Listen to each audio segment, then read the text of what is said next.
Astro. Yeah. Sun is down, freezing cold. That's how we already know. Winter's here. My dog will probably do it for a Louis Bell. That's just all he know. He don't know nothing else. I tried to show him. Yeah. I tried to show him. Yeah. Yeah. Yeah. Yeah. Yeah. Gone on you with the pick and roll. Younger flame, he in sicko mode.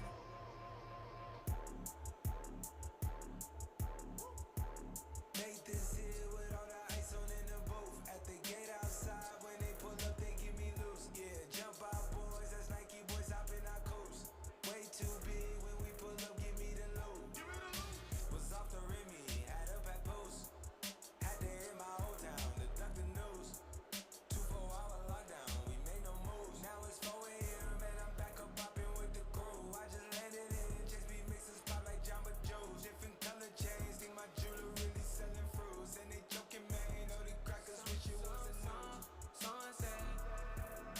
Surrender, retreat, we all in too deep. Plan for keeps, don't play us for weak. Surrender, retreat, we all in too deep. Plan for keeps, don't play us for weak. Way too formal, y'all know I don't follow suit. Stacy Dash, most of these girls ain't got a clue. All of these hoes, I made off records I produce. I might take all my exes and put them all in a group. Hit my essays, I need the booch. About to turn this function into Bonnaroo. Told her hop in, you coming too. In the 305, treat me like I'm Uncle Luke. Had to slap the top off, it's just a roof. She said, where we going? I said the moon. We ain't even make it to the room. She thought it was the ocean, it's just a pool. Now I got her open, it's just a goose. Who put this shit together? I'm the glue. So and said, shorty face, Tommy out the blue. So and said, Plan for keeps, so and said, motherfucker, so and said. don't play us for weak.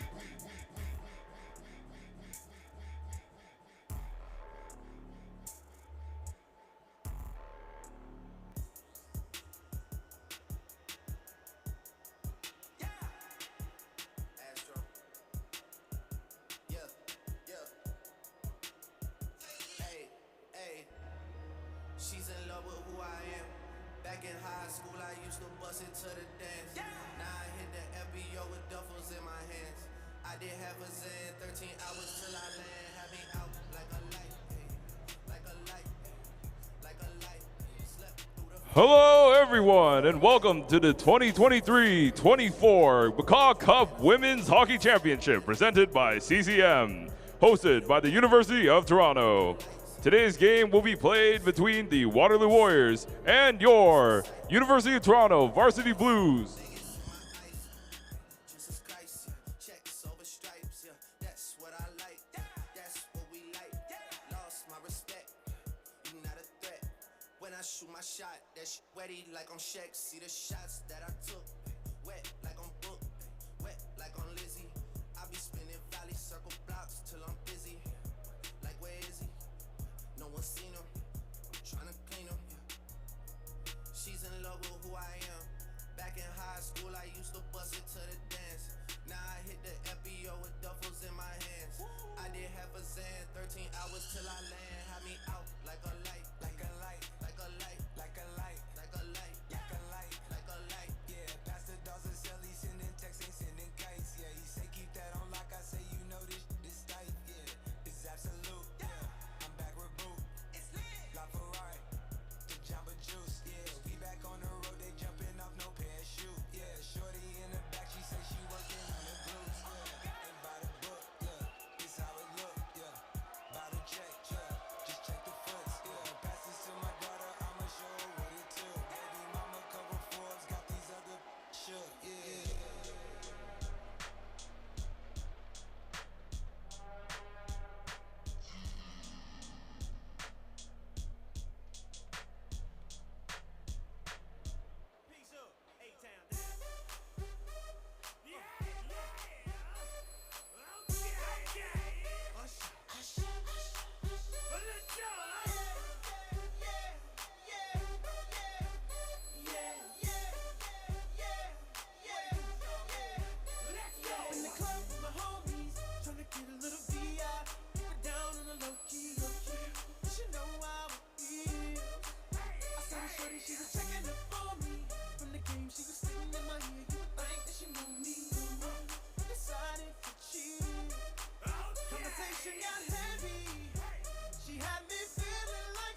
To begin tonight's championship presentation, we would like to start by reading our land acknowledgement. Fans, we wish to acknowledge this land on which the University of Toronto operates. For thousands of years, it's been the traditional land of the Huron-Wendat, the Seneca, and the Mississaugas of the Credit. Today, this meeting place is still the home to many Indigenous people from across Turtle Island, and we are grateful to have this opportunity to work on this land.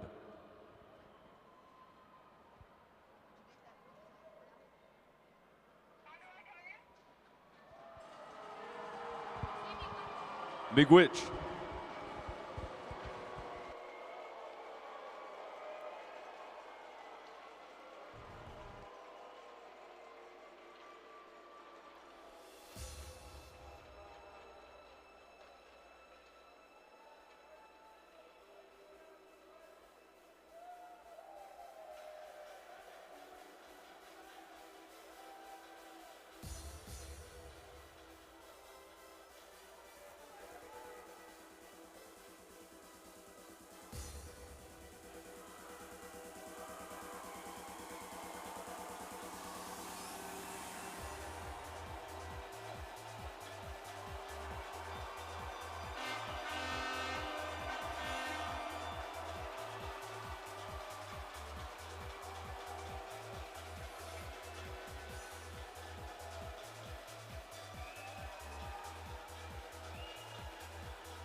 Now, in conjunction with Ontario University Athletics, we would want to remind those of you in attendance today about the OUA Spectator Code of Conduct. Ontario University Athletics, its members, institution, and their teams are committed to creating a safe, comfortable, and enjoyable experience for all fans in the stadium, gymnasium, arena, fields, and university campus facilities.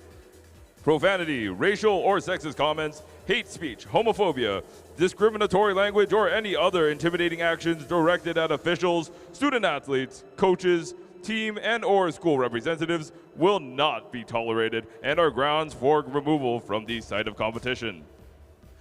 We thank you in advance for your cooperation and assistance in maintaining a safe and enjoyable atmosphere within the OUA community.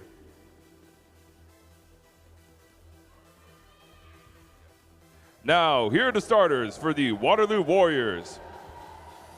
In forward at number 20, Leah Herford.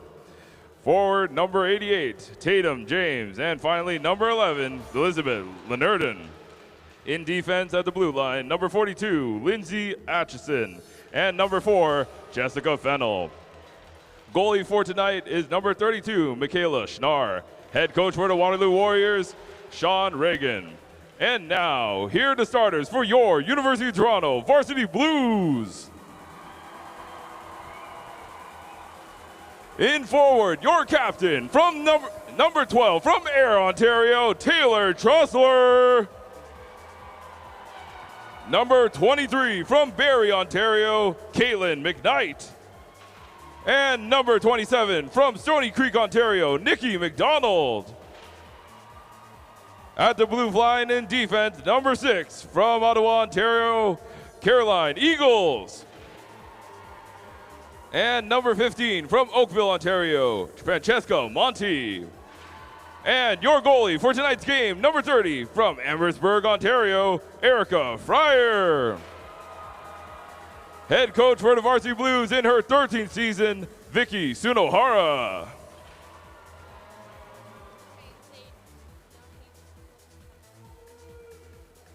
Now, please look at center ice for the presentation of the 2023-24 Women's Hockey All-Stars and All Rookies.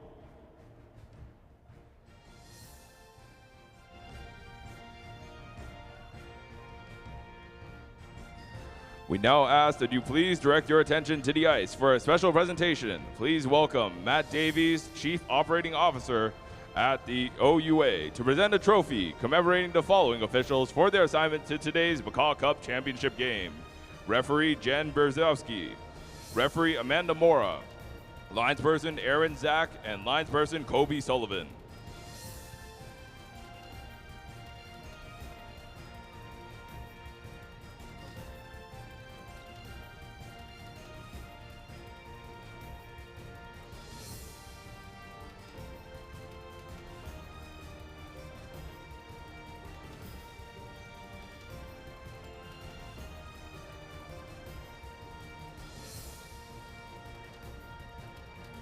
Congratulations to all of this evening's officiating crew.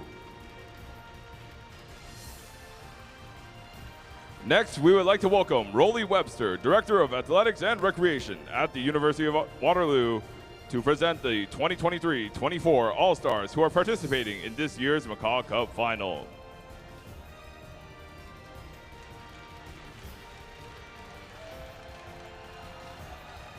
We will start by recognizing the award winners and All-Stars for the Waterloo Warriors. Please come forward when you hear your name called. All rookie team selection, number 25, Faith Mitchell.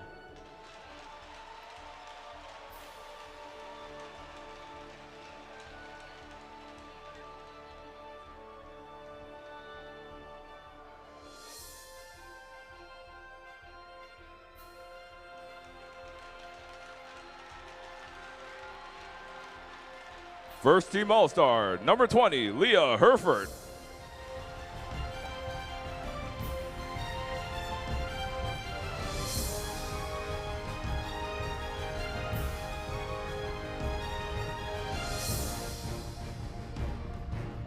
Next, we would like to welcome Mary Beth Challoner, Director of Intercollegiate Sports and Athletics and High Performance Sport, to present the 2023-24 All-Stars who are participating in this year's McCaw Cup Final from your University of Toronto Varsity Blues. All rookie team selection, number 29, Taylor Delahaye.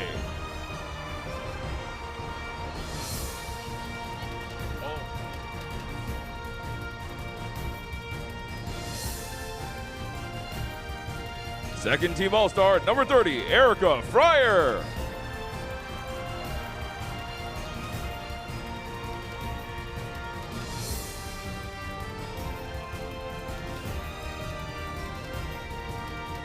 Second team All-Star, number 12, Taylor Trussler.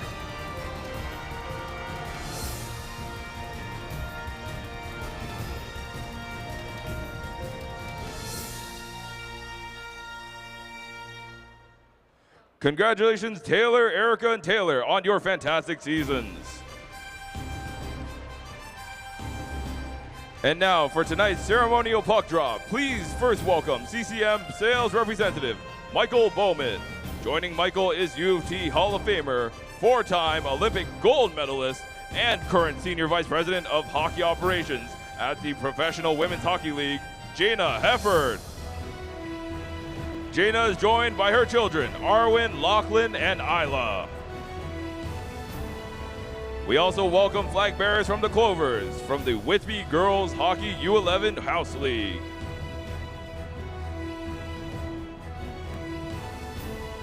We now ask the captains, Waterloo's Brooklyn Cole and Toronto's Taylor Trussler, to center ice.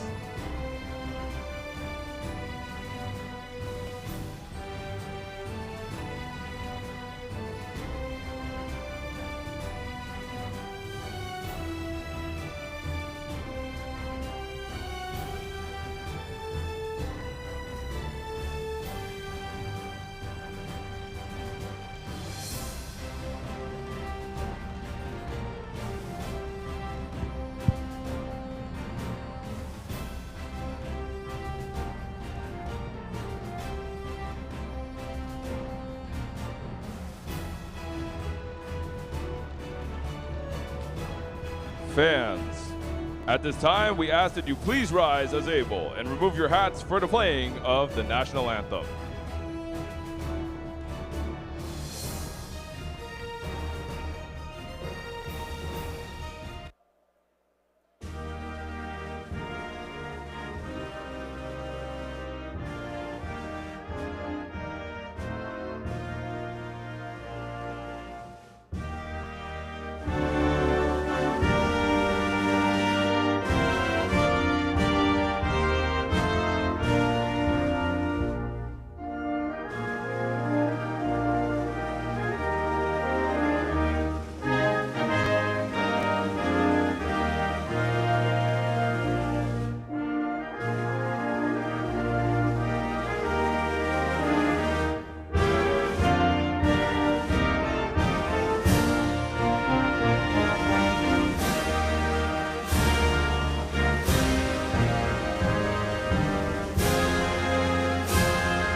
28 regular season games, 2 playoff series wins, and it all comes down to these 60 minutes. Welcome everybody to Varsity Stadium as we are here for the McCaw Cup final between the University of Ontario Varsity Blues and the Waterloo Warriors, both of them coming second in their division, winning both playoff series on the way to the finals here. I'm Andrew Foster with Matthew Izakow. Matt, what do you see happening in this one? Oh man, this is going to be a ton of fun. U of T, a couple big upsets in their series, and Waterloo made some great hockey plays. I'm expecting great hockey, some great goaltending from Erica Fryer and Michaela Schnarr. For Waterloo, Michaela Schnarr came in for game 2, and she's played the last 2, giving up stopping 48 of 49 shots. And Erica Fryer, she's given up 15 goals in her last 13 playoff games. So low scoring is what I'm expecting from this one. Now the goalies have been spectacular on both ends, but neither team can win this game 0-0. So who are you spotlighting on the offensive side of things? Yeah, we saw her a little bit earlier, but I was too excited to talk about the goalies. But Leah Herford, she's been a star for Waterloo. She's got 3 goals and 5 assists in 5 playoff games, and she's over a point per game in her playoff career over as well. She spent 2 years playing hockey in the States, then came to Waterloo, and she's been over point per game for all 3 seasons. Yeah, Herford has been an absolute force with her running mate Tatum James on the wing, and Taylor Trussler not to be overlooked on the U of T side of things as well. Second in the league behind Leah Herford in playoff scoring so far. Yeah, you look at Trussler and you talk about someone who could be a leader for your team in this game. She's played 102 regular season games. She's won 2 McCaw Cups, and she's going to try and walk off into the sunset with the 3rd one tonight. Absolutely, and we are ready for the draw here as Herford wins it back and Waterloo controls off the draw, passes it up across the boards and down deep into the U of T end. Herford battling along the boards in the corner. U of T comes away with it there. U of T trying to start a breakout. They play it back into Monty behind their own net. Monty up across the near boards to McDonald. McDonald tries to ship it out, but a great back check by Herford there. She keeps the puck in, and it's knocked off her stick there by Monty. Great defensive play. U of T with a chance on the rush here. McDonald blows wide around the defense. Tries to center the puck there, and it's poked away and covered quickly by Waterloo. Yeah, right there, an early test for Michaela Schnarr, but she doesn't seem too rattled. That was a dangerous chance by McDonald coming down the wing.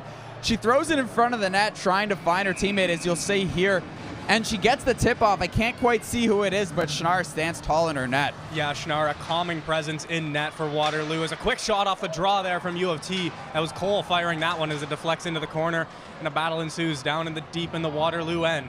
U of T trying to find some sort of possession and get a statement to start this game as Waterloo picks it clean across the boards, and they'll start their breakout. Cole retrieves it on the half boards and gets U of T right back out into center ice. Trying to break in across the boards, and it comes back to Chan, the defenseman leading the rush all by herself, but it's just offside at the Waterloo blue line. Yeah, Eileen McEwen was taken down on that forecheck, or by a back checker, I guess, and Chan didn't notice and took it offside. Some fast-paced action in the first minute, and you can tell that these teams are going to try and play with a heavy forecheck just to kind of keep defenders forcing decisions and rushing things. Yeah, and it is worth noting as well, Emma Potter out for U of T after the suspension that she received in game 2 of their series against Guelph, so U of T down one of their top defenders in this final matchup. U of T with the puck in the near corner of their own end, battling along the boards, trying to poke the puck free as Amoto as it's fired back around for Ashley Delahaye. She tries to ship it past, but Waterloo pinching, keeps the puck in and sends it back behind the U of T net again. Amoto trying to fire it up the near side, but the Waterloo forecheck is relentless right now. The puck can't get across the U of T goal line to start a breakout as they try and send it up the half boards, but the Waterloo defender keeps it down deep again. Carly Orth battling behind the net, but it's pulled out by Hilton, but played right back behind the U of T net again. Center takes a crazy bounce, but no Waterloo attackers there to finish the job. U of T finally gets it out, and Graubarger just floats one down into the Waterloo end to relieve some pressure and get a line change. Yeah, Fryer's poke check there nearly hit it in off one of her own defenders. That was a close one. Yeah, we've seen both goalies now already trying to help out their defenders, getting their stick in passing lanes, trying to shut down the middle of the ice. As Waterloo once again on the attack as they fire it all the way around the boards into the U of T end onto the far side. Waterloo gets on the puck first, and it's back down behind the U of T net again. Send it out front, a shot, and just wide. Erica Fryer might have got a piece of that one. U of T now starting to try the breakout as this Waterloo forecheck has been relentless so far. Just 3.5 minutes into this one, but it feels like Waterloo's been on the forecheck for 10 already. Athanasako's trying to get it into the Waterloo end, but can't quite get there. Elders couldn't find the puck in her feet, and Waterloo gets it back out to center ice again. Waterloo now controlling down deep in their own end. Yeah, the Varsity Blues couldn't dump that one in. They kept hitting, shooting, trying to dump it in, but it hit their own players. Big chance here for Waterloo, but the puck's just too fast to be caught up to by Madison Pritchard as Erica Fryer comes out of her net to cover that one up. And I'm sure we're going to take a look at that great scoring chance by the Warriors that we see right here. Goes behind the net to Herford. She centers it in front, and Elizabeth Lenardin it hits the heel of her stick and goes wide. Just a great chance there, just an unfortunate bounce to start this one for Waterloo as U of T controls off the draw and tries to start a breakout, but once again it's Waterloo firing it back down into the far corner. Waterloo clogging up the boards, not letting U of T get any easy breakouts at all as they intercept another one in the neutral zone and try and fire it back down. U of T now with a little bit of control as Chan finds Trussler. The captain, Taylor Trussler, weaving her way through the center of the ice, dumps it down deep and chases after it. Trussler wins the race and peels back to the corner. Chan at the point with it, across to Cole. She barely holds the line, keeps the puck in. Fires it back down behind the net again, and it's McKenna deep on the forecheck. Back behind the net to Nikki McDonald. McDonald out front to Trussler. Tries to find McDonald again, but just cleared out of the way by the Waterloo defense. McDonald in front. U of T buzzing all around the Waterloo net right now, but just can't find the shot that they need. Trussler drops it off to Chan as the defender goes down in deep into the corner. U of T mounting up the pressure now as McEwen fires it back deep behind the net. She's going to go try and get it herself. McEwen with the one-man forecheck. An absolute force. She gets the puck again. Had Howland, but got her stick lifted right at the last second. U of T still with it in the corner right now. It's McKenna. Quick spin move as she goes back down behind the net. Tries to find McEwen, but it's picked off. McEwen gets it back. Fires it out front. Howland, it's in her feet. She couldn't quite find it. Waterloo desperately trying to find the puck here and get something out so they can get a line change, but U of T not letting them get it. Hilton now with the puck deep in the corner. Howland behind the net to the near corner, fires it all the way around the boards. Grauberger chasing after it, fresh off the bench. She's going to get there in time to stop the clear. Only temporarily, though, as Hilton back at center ice is going to get it for U of T, and Waterloo gets a much-needed change. U of T quick on the attack. It's Amoto and Howland. A little give and go. Amoto gets it down deep into the corner. Howland with it. Grauberger couldn't handle the pass, and it's down to the far corner. Grauberger now skating back up to the blue line. She's hassled at the blue line. That one's going to be offside as Ashley Delahaye touches up in the Waterloo end. This Waterloo fan base is loud right now, Andrew. You heard them when they thought that puck went out for offside, and you heard them when they got that change there, making their presence known, and U of T getting some good chances there, but nothing yet. This might be a road game for Waterloo, but it is a 50-50 crowd in here, and both sides want to be heard. Waterloo battling inside their own end, deep in the corner. Taylor Delahaye finds Ashley, back to Taylor, a little give and go from the sisters, just slips off of her stick and back out to center ice as Monty tries to fire it back in for U of T, but it bounces back out to center, and Eagles eventually gets it back down deep. Out of the net and stops the puck behind the net, but it's given up the boards for Waterloo as they start to break out of their own end and relieve some of this U of T pressure that they've ramped up in the last few minutes. Monty back in her own end to corral the puck. It slips through the feet of Eagles there as she gets it back in her corner, trying to start a breakout. Can't get the puck out there. Taylor Delahaye strips the puck at the blue line. The fans wanted the penalty, but no arm in the air. Blaise Savoie with a quick interception there, tries to find Delahaye. Blaise Savoie scores! Blaise Savoie and U of T is on the board early in this one. Yeah, the Waterloo fans are not going to like that one, Andrew. They saw Leah Herford go down. They thought there was a trip, and then the Varsity Blues come down the other way, and they beat Michaela Schnarr, getting one on the board less than 7 minutes into this one. Blaise Savoie with a massive, the interception in the neutral zone there, and never stopped skating. She kept her head of steam all the way into the offensive zone to the front of the net and breaks the scoreless tie in this one. What better time to get your first goal of the postseason than the opening 10 minutes of the finals game, Andrew? Crazy. Insane, and like you said, The Waterloo coach now having a conversation with the official. He wants to know what happened down there on the boards with the no call. The fans sure seem to not like what the officials saw. I thought I saw puck first. I thought it was good to go, but what do I know compared to these guys, I guess? We got a much different vantage point than they do. Waterloo down by 1 as they win the draw in the neutral zone and control in their own end. They fire it down deep into the U of T end, and that one's going to be icing as it did not touch a stick. And with all the pressure that we've had in this game, Matt, that was the first shot on net. Yeah, pretty surprising. I spoke about how Schnarr has only allowed 1 goal in our last 49 shots, and I guess you got to make it 2 in 50.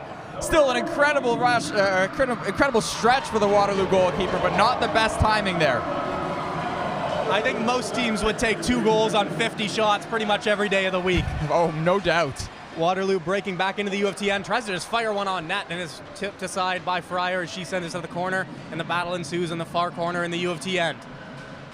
U of T back behind the U of T net, and it's picked up by Chan in her own end trying to start the breakout. Chan sends an aerial, but is gloved down there in the neutral zone by Waterloo. Jessica Fennell trying to start the attack. The defenseman walks into the middle of the ice, but taken down by Cole. Big defensive stand there from the defender for U of T. The fans love that one, Andrew. Wow. The fans being loud in this one. The barn is rocking in here as Waterloo brings it back down into the U of T end. Howland into the corner to retrieve it. Waterloo defender falls down at the blue line. Sent cross ice all the way over to McKenna as McEwen trying to race onto it, plays the body and gets the puck. Follows it down into the corner and takes Fennell into the boards with her. Waterloo controls in behind their own net, and they try and send an aerial up through the middle of the ice, and it connects. Just knocked off of the stick there by Amoto. It looks like it's going to be offside just outside the U of T blue line. Yeah, that's Madison Pritchard, one of the leading scorers, not too happy. As we take another look at the goal, might have hit the defender's stick there. That's Faith Mitchell, who's all rookie team for the University of Waterloo, so not the start she might have been expecting, but it handcuffed Schnarr and went to the back of the net. Yeah, it's a rough start for the rookie, but she was all rookie for a reason. I think she'll be able to brush that one off and get back to her game. Without a doubt. As Waterloo controls down in their own end, a breakout pass up here to Rin. Rin along the near boards, fires it down in on Fryer, who deflects it out to the side boards. Another quick shot by Waterloo there, but that one's well wide. And Graubarger's going to start the breakout for U of T. Across to Ashley Delahaye. Delahaye tries to center it back to Graubarger. Taylor Delahaye, as it's just taken away by a quick stick there by Carly Orth of Waterloo, and she's going to start the breakout. Looking for Rin up the middle, chips it off the boards and finds her. Rin now just knocked off of her stick by Monty, and she plays the body. Puck battle along the boards there, won by Waterloo. They have the puck down across the goal line. Quick shot there as Leah Herford trying to show some of the finesse, score one near the goal line. Oh, that's what's part of what she does that makes her so talented. A sharp angle shot. We're going to take a look at the replay. Coming in from the goal line, basically, and tries to pick that top corner. That's one of those that you only see the best of the best try, and that's confidence glowing off Leah Herford. That is a fully confident shot. She knows she can score from anywhere on the ice. U of T controlling off the draw, trying to start a breakout, but Waterloo once again closing off all angles. Athanasakos rings it all the way around the boards for the goal scorer. Blaise Savoie can't quite chip it out. Puck slides through the slot across to the other corner. Blaise Savoie chips it up across and outside the blue line as Monty brings it up to center. Elders finds Blaise Savoie, couldn't quite corral the pass, and Waterloo controlling once again in their own end. One thing I find so interesting about this U of T attack is their defense are so quick to pinch. Yeah, absolutely, and it's worked out well for them so far. But Waterloo once again down in the offensive end of U of T. Elders just chips that one out past the pitching Waterloo defender, and McKnight gives chase. McKnight couldn't quite get it, but Trussler holds the blue line there. McKnight forcing the Waterloo defender to make a play there as the puck was bouncing up on her. Fennell now with it on the boards, gets it to Raitt, and she couldn't quite clear it out. McDonald, quick backhand there. McDonald tries to fend it in front to Trussler. And once again, another great save there by Schnarr as she's keeping Waterloo alive in this one right now. It seems like every time a shot gets on net, it's a high danger one. McDonald gets one there, finds someone in front. Taylor Trussler almost wide open. She can't find that top shelf. But 9 minutes into this one, just 3 total shots. So I guess teams they're playing good defense, but these shots that they're giving up, they're dangerous opportunities. Yeah, when there's a little breakdown in defense, both these offenses are good enough to take full advantage and get a very, very dangerous opportunity, as we've seen. McEwen tries a quick shot, but Rin says no thank you to that. Waterloo with the puck behind their net now as they try and start the breakout. Fennel with it across the boards, up the middle, and Waterloo's out of their own end, finds Rin across the near boards, and she dumps it down deep in behind the U of T end. Cole plays it back up the near boards. McEwen wasn't ready for it and pinched in by Waterloo and kept in only temporarily as it's fired back out into the Waterloo end by U of T. Howland on the change from U of T there. McEwen forcing the issue as Howland managed to keep that in the Waterloo end. U of T with very active sticks here in the middle of the ice as that one's fired into the U of T bench. Everything Waterloo seems to try and get through the middle of the ice in the neutral zone, U of T manages to shut down. Yeah, it seems like all those passes you're seeing like that are hitting bodies, and that one found one in the bench, so it's tough. But like I said, they're not hesitant to pressure defensively, and that makes moving through the neutral zone so difficult for Waterloo. Yeah, and we've seen it with their one shot so far just halfway through this period. As Amoto collects in the neutral zone for U of T once again. Irwin intercepts that pass and brings it across the line here for Waterloo. She fires one on net, and Erica Fryer swallows that one up, and she will hold for another face-off. Yeah, Fryer kind of flashed the leather there a little bit, made that a little nicer than it needed to be, but you know what? It counts all the same, and she kept the puck out. A good chance for Sarah Irwin. A real clean shot, but with nobody in front of Fryer like that, it's going to be tough to beat her. Yeah, both of these goalies, you're going to need some kind of bounce or traffic like we saw in the first goal to really get anything by him, it seems like. As the puck's around the far boards for Elders, she takes it back to the defender, fires it off the boards. That one going to go for icing. Looks like Blaise Savoie seemed to think that she had that beat. The defender for Waterloo turned around to play the body.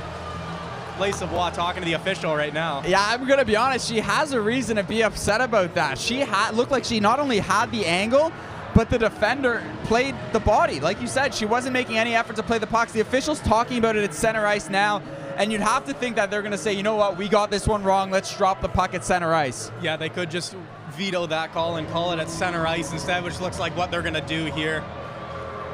The Varsity Blues allowed to make the change as well, so they get some fresh bodies on the ice. Yeah, that's big for them right now, especially with the neutral zone face-off and the big line coming out for Waterloo with Herford on the ice.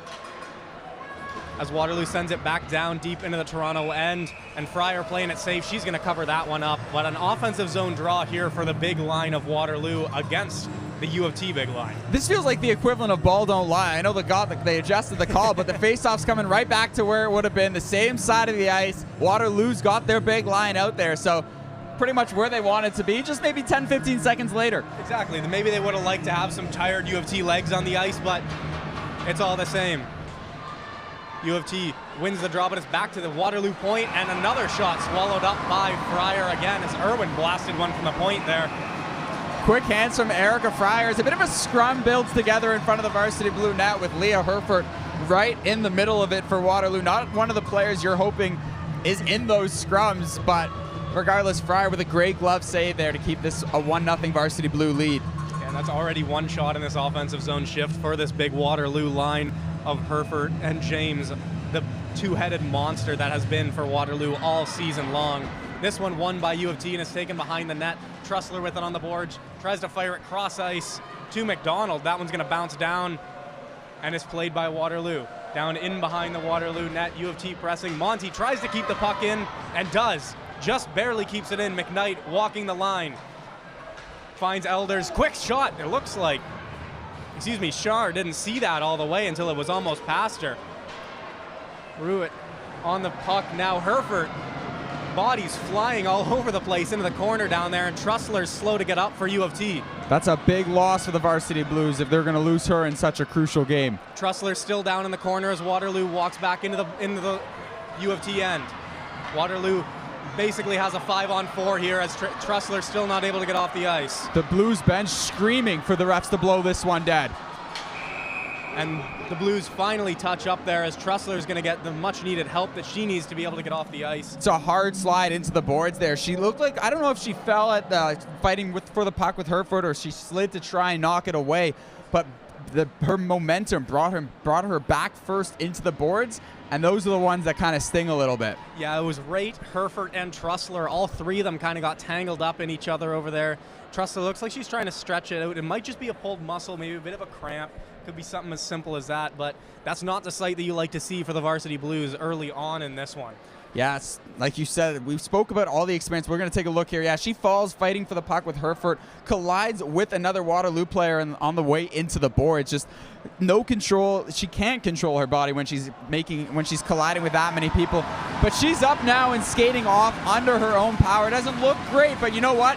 For how things looked a couple minutes ago, the Varsity Blues have to be happy to see that. Yeah, absolutely, especially when you could tell it was something with the leg when she went down. She couldn't put any weight on it. To see her be able to skate off under her own power like that has to give U of T a lot of good feeling that she's going to be able to come back into this one. Yeah, and we'll see if she goes straight to the locker room. It looks like she is going to go get looked at here, so she will not be on the bench for the next little bit for the Blues. We'll see how that affects U of T losing their leading scorer and captain in Taylor Trussler, as Howland brings the puck in and fires it cross ice into the corner as McKenna gives chase. Waterloo keeps it behind their net, and they start to break out along the far boards, but it's kept in by Chan. A good intercept there as U of T keeps the pressure. McEwen battling in the corner with Waterloo as McKenna takes down the Waterloo defender. No arm in the air again. The Waterloo fans not liking it. The officials letting him play in the big game. Waterloo with control now as they try and find a body up the middle, but it's intercepted by McKenna as she's closed off along the boards. Graubarger giving chase as it switches to Delahaye on the far side. Delahaye fires it down into the corner and chases her own puck down there. Body's tied up in the corner as U of T comes away with it, and this is Taylor Delahaye. Delahaye down in the corner. Leaves it for Hilton. Hilton walking the blue line, tries a sharp angled shot, bounces out front, but no rebound there for U of T. It's a tired Waterloo group out there. Look at how fast the D go to change. That was a smart play from Waterloo there. Just flip the puck over to the boards, make sure you can get a change. A bit of an errant pass there from Hilton as U of T is going to get stuck on the ice here with some tired bodies. I think she figured Graubarger was going to be there because they had no reason to go all the way back. She got all the way to center ice, but there was no reason for her to get that far as we take another look at this chance. Hilton comes in basically undefended. She could have walked in. She could have made a pass, try to get around the defender, takes the shot. Shar just kind of dumps it away safely. Yeah, and great net front presence there by the Waterloo defenders as well, making sure no sticks are free to put that one in. As Waterloo keeps pressure down in the near corner of the U of T end. Fires it back out to the point. Quick shot there, looking for a deflection off the stick of Herford. Fires it out front. Waterloo with tons of pressure now as that was Lenardin. Had it just roll off of her stick. Sarah Bestick now plays give and go at the point, but a great play there by Ashley Delahaye to poke the puck away, and U of T gets it out of the end temporarily. Herford in. Herford shoots just high of the net as Waterloo keeps the pressure on, but U of T out now. It's Emma Elders in a one-on-one. Can she win? Elders and a big save there. A massive save from Schnarr as Elders gets stonewalled on the one-on-one, and Waterloo's back the other way. James tries to make a move, but it's defended by Athanasakos. Waterloo pressing now. Elders trying to keep it along the boards, and Elders is going to skate it out once again. Trying to get the puck in across the Waterloo blue line, and she does before she's taken down. Blaise Savoie giving chase as Waterloo sends it around to the near side. McKnight, Monty steps up, but is chipped past her. And it's going to be Orth in on the rush. Stops up, shoots one, and scores! As Waterloo ties this one at one apiece. Wow, did the pace of that one ever pick up? And what a shot by Carly Orth. She picks the top corner glove side on Erica Fryer, and this one's all tied up at one. Carly Orth with an absolute rocket.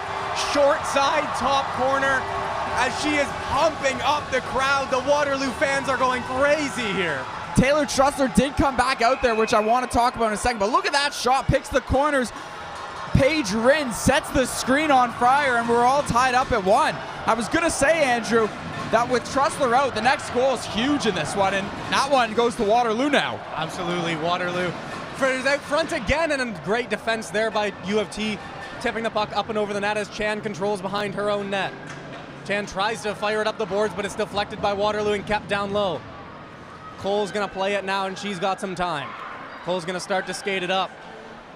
Dumps it up the boards to McEwen, but it's intercepted there by Irwin. Howland trying to help out, and it finds its way back to Cole. Cole dumps it all the way down deep into the Waterloo end this time. McEwen giving chase hard there. Can't quite get there in time. Waterloo going to start the breakout once again. Skating down and across the line is Cole. Fires it out front, but there's no stick there for Waterloo. As U of T's trying to start an odd man rush, but can't do it. Waterloo back in, fires it out front. Erica Fryer with a massive save for U of T on the 2-on-1. A wide open body in front of the net gets shut down. A diving stop at the blue line there from Waterloo as they keep the puck in the end. Fennell now holds the puck at the blue line for Waterloo. Fennell works it down into the corner as she tries to wait for reinforcements, fires it back around in behind the net to Herford. Herford trying to walk out. Couldn't find any sticks there in the middle of the ice. Waterloo with another shot. That one changed direction and just went down into the corner. Herford plays it down for James as it's fired back up to the blue line and held in once again. James with it now. James walking the blue line, trying to find a shooting lane. All the way around to the far side. Finally shoots, and it's swallowed up by Erica Fryer and held. That save by Michaela Schnarr seems to have just given Waterloo everything they needed to be like, hey, we're not out of this. We can put some pressure on too. And Erica Fryer stood on her head, made a couple big saves there. But this Waterloo offense is moving around at will. They're getting tons of space. As we take a look here, Cole sends the pass in front, and Erica Fryer holds her ground, saving Madison Pritchard's shot there. Yeah, both goalies now trying to will their teams back to a lead in this one. As an aerial pass, Elder's trying to skate onto it again, but that time she's just beaten out by Cho. Elders now tries to fire the puck in around the net, but it's picked up by Irwin, and Waterloo starts a breakout. Monty stops it in the neutral ice and send it back down on goal. Athanasako's giving chase as it's sent back down behind the Waterloo net to Irwin. Irwin up the middle. Dangerous pass there. It works out as they get the puck out after a great play by Herford. Waterloo's not going to want to make a habit of those passes in their own end, though. McDonald pressuring and is picked off in the offensive zone. It finds its way out, and Taylor Trussler back on the ice as she fires it down into the corner. McDonald giving chase with McKnight shadowing her. Back to the near corner, and Trussler trying to give chase. Waterloo trying to find a way out, but Chan holds the line once again, and McKnight trying to find a lane into the corner. Waterloo sends it up the boards and finally out and stopped in the neutral zone by Cole. Cole only gets it back up to the red line and is kicked back down into the U of T end. Taylor Trussler now behind her own net, skating with the puck as she sends it up the boards. Chan finds McDonald in the middle of the ice. McDonald flying down the wing, drops it off for McKnight. McKnight's shot's blocked into the corner, and Waterloo trying to start a breakout again as they do. It's Brooklyn Cole skating in over the line, fires one on net on Erica Fryer, and she gloves that one and holds on. The pace of this one has definitely picked up. Waterloo has certainly found their footing here. They are moving at will. Brooklyn Cole with yet another chance there. This time a shot of her own that finds Erica Fryer's glove, but they've turned the Jets on. They've really woken up. They got their legs under them, and it's showing, and they look like they're about to get another one, quite frankly. Yeah, they've been flying recently. As McKenna chips it past the Waterloo defender down deep into the near corner. McKenna following and giving chase. Turns back, tries to wait for reinforcements. Tries to find McEwen, but she's tangled up along the boards and is cleared out to the blue line and out over the stick of Monty. Rate gets on it. Pritchard in again. Pritchard tripped up and blocks her own teammate's shot as she's falling. Bodies going all over the place in front of the U of T net. U of T controls, finds McKenna. McEwen skating in, toe drag, McEwen! Oh, what a save once again! Michaela Schnarr! McEwen with a gorgeous toe drag to get herself into space, but Michaela Schnarr sends it back. Lenardin now trying to find the middle of the ice to James. It skips down behind the net, James now with it, tries to find Herford in front, and it's covered up once again by Fryer. That might have been the cleanest toe drag I've seen in my entire life. There's no way we just saw that. She wins the race for the puck, toe drags around the other Waterloo defender, goes to the backhand, and I don't know if Schnarr got a piece of that or she missed the net, but regardless, that's going to be one of the plays of the game, and we still have at least 40 minutes to play in this one. That was an incredible play on the offensive side and the net from Michaela Schnarr if she managed to get a piece of that as Blaise Savoie, the goal scorer for U of T, works in again. Blaise Savoie with another shot. That one's just wide of Schnarr. Athanasakos keeps it down in deep for U of T as Blaise Savoie is on it again. Athanasakos trades places behind the net and sends it back down for Blaise Savoie. Blaise Savoie walking the near boards, drops it for Athanasakos. Quick shot, and that one's going to be swallowed up by Schnarr on the near side. What gave it away? Was it the crowd cheering there? This is a loud Waterloo fan base traveling in just for this game, and I don't blame it. It's their first McCaw Cup appearance in 22 years, in the entire university hockey program's 22 years. So it's good that they're getting all this support in such a big moment for the university. And it must feel like a David versus Goliath for them. U of T with 19 titles. That's almost as many years as the Waterloo team has been around. Waterloo with another quick chance there, but it's defended well by Chan as she knocks it free in the neutral zone, and it's picked up by Delahaye. The Delahaye sisters play a little give and go at center ice, and it's sent down back deep into the near corner in the Waterloo end. Graubarger reads that pass, leaves it for Ashley Delahaye, who sends it back to the point for Chan. Chan walking the line towards the middle, finds Cole. Cole fires one on net, and looked like Schnarr never saw that one. As that one's chipped back out to the neutral zone, Cole gives chase back down into her own end. Gonna take it behind the cage of Erica Fryer as this one nears 30 seconds remaining in the first period. Chan now with it along the near boards, tries an aerial to center ice, but it's knocked away by James. James now plays it for Chan. Chan fires it down deep into the Waterloo end. A bounce off the skate of Schnarr. 18 seconds here as Taylor Trussler has it in the corner. McDonald trying to get her stick free but couldn't do it. Trussler leaves it at the point for Hilton. Hilton fires it back down deep for McDonald. McKnight now giving chase behind the Waterloo net. McKnight comes up with it, tries to spin and fire one on net, but it can't quite get there. 2 seconds left in this one. Puck pops free to McKnight right at the end of the period. A great chance for U of T, but Waterloo's defense gets down and blocks the shot. An insane finish to this first period. Yeah, I don't even know what to tell you there, Andrew. The goalie lost it. Michaela Schnarr had no clue where it was, and the puck bounced out front, and the Varsity Blues a clear chance, but a great job by the Waterloo defender to get in the way of the shot, keeping this one tied going into the second period. Yeah, the pace for this one has picked up. 7-7 shots don't do this one justice. We'll be right back for the second period of the final of the McCaw Cup at the Varsity Arena.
How does it feel? Just right.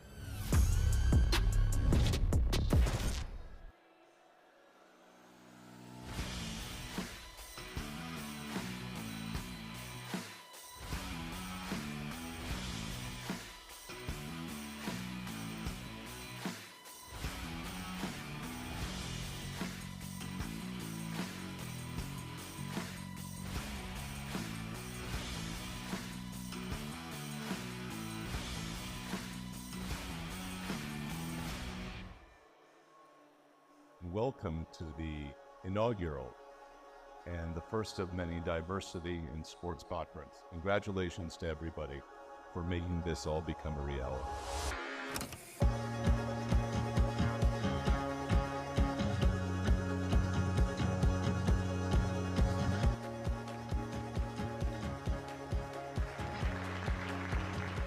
I would highly recommend that people within the sport landscape in Canada definitely come out to this conference next year.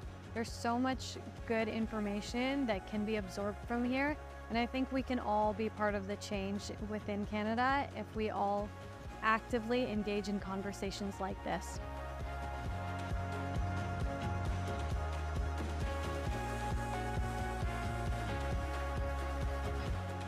Coming to the Diversity in Sports Conference was one of the best experiences I ever had after coming to Canada. The people I was able to meet, the people I was able to network with, the friends I made, and the learnings I gained were tremendous.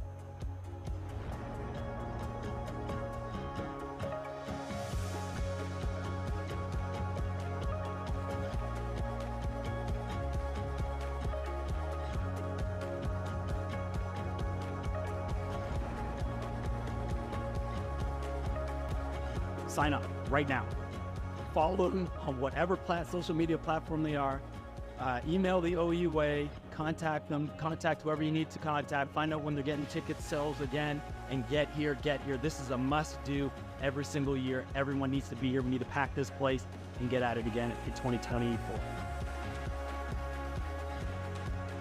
We don't have to work alone. We can do this together, and it shows by the numbers that are here that we want to improve and we want to make a better future for all Canadians. Doesn't matter where they're from, but that's the goal that we have. So thank you so much for coming to the inaugural conference, and dare I say, see you next year.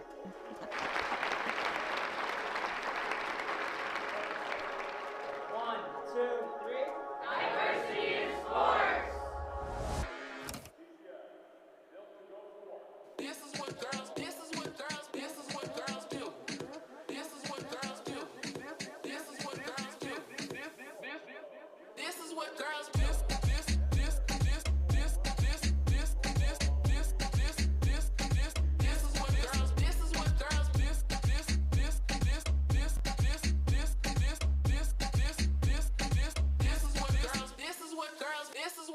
This is what girls do.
Where exceptional student athletes are born, where records are broken, where great plays are made, where school colors ignite passion, where champions prevail, where tradition is celebrated, Ontario University Athletics.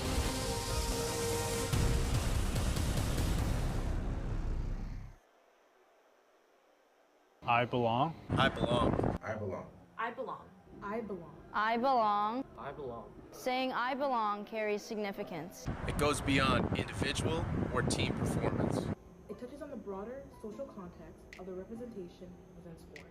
Saying I belong conveys a powerful message. A message of empowerment, resilience, and the breaking of barriers. Signifies determination to overcome obstacles and succeed in an environment that may not always be inclusive or representative of diverse backgrounds. Saying I belong asserts the right to be recognized, respected, and valued. It hides a desire to challenge stereotypes and to promote diversity.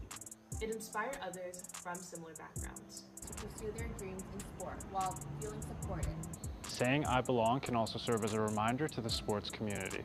A reminder of the importance of inclusivity, equal opportunity. And create an environment that celebrates and embraces diversity. It can pave the way for greater representation and contribute to positive change in the industry. Saying I belong is a powerful affirmation that everyone has a rightful place in the sport.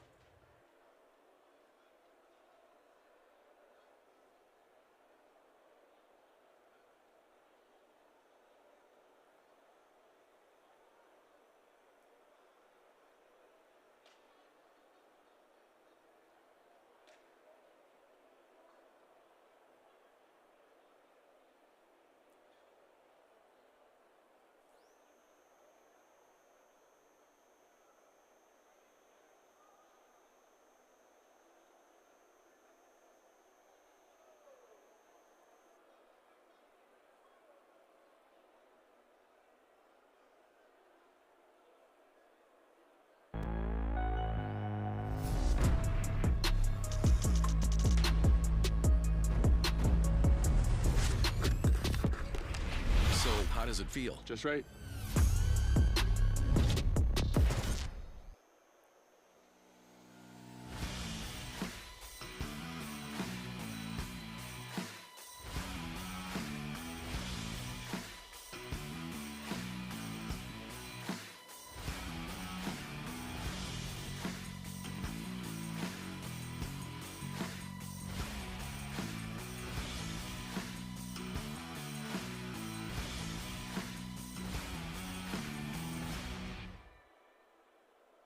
Welcome to the inaugural and the first of many diversity in sports conference. Congratulations to everybody for making this all become a reality.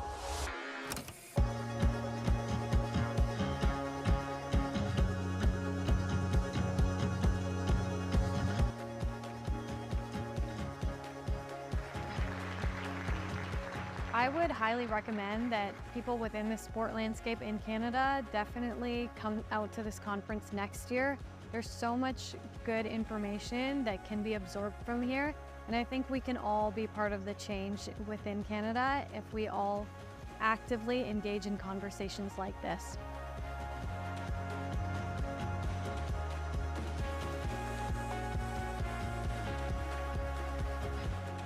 Coming to the Diversity in Sports Conference was one of the best experiences I ever had after coming to Canada. The people I was able to meet, the people I was able to network with, the friends I made, and the learnings I gained were tremendous.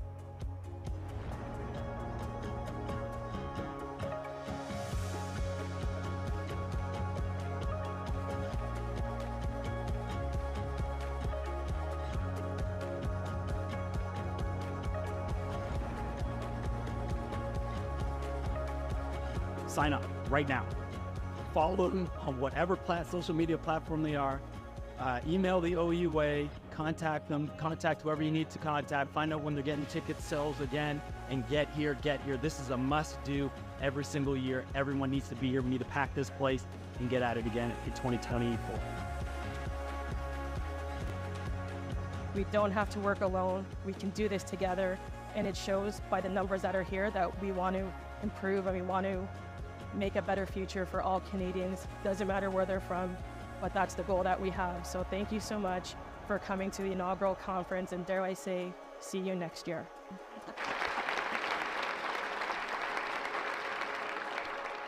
One, two, three.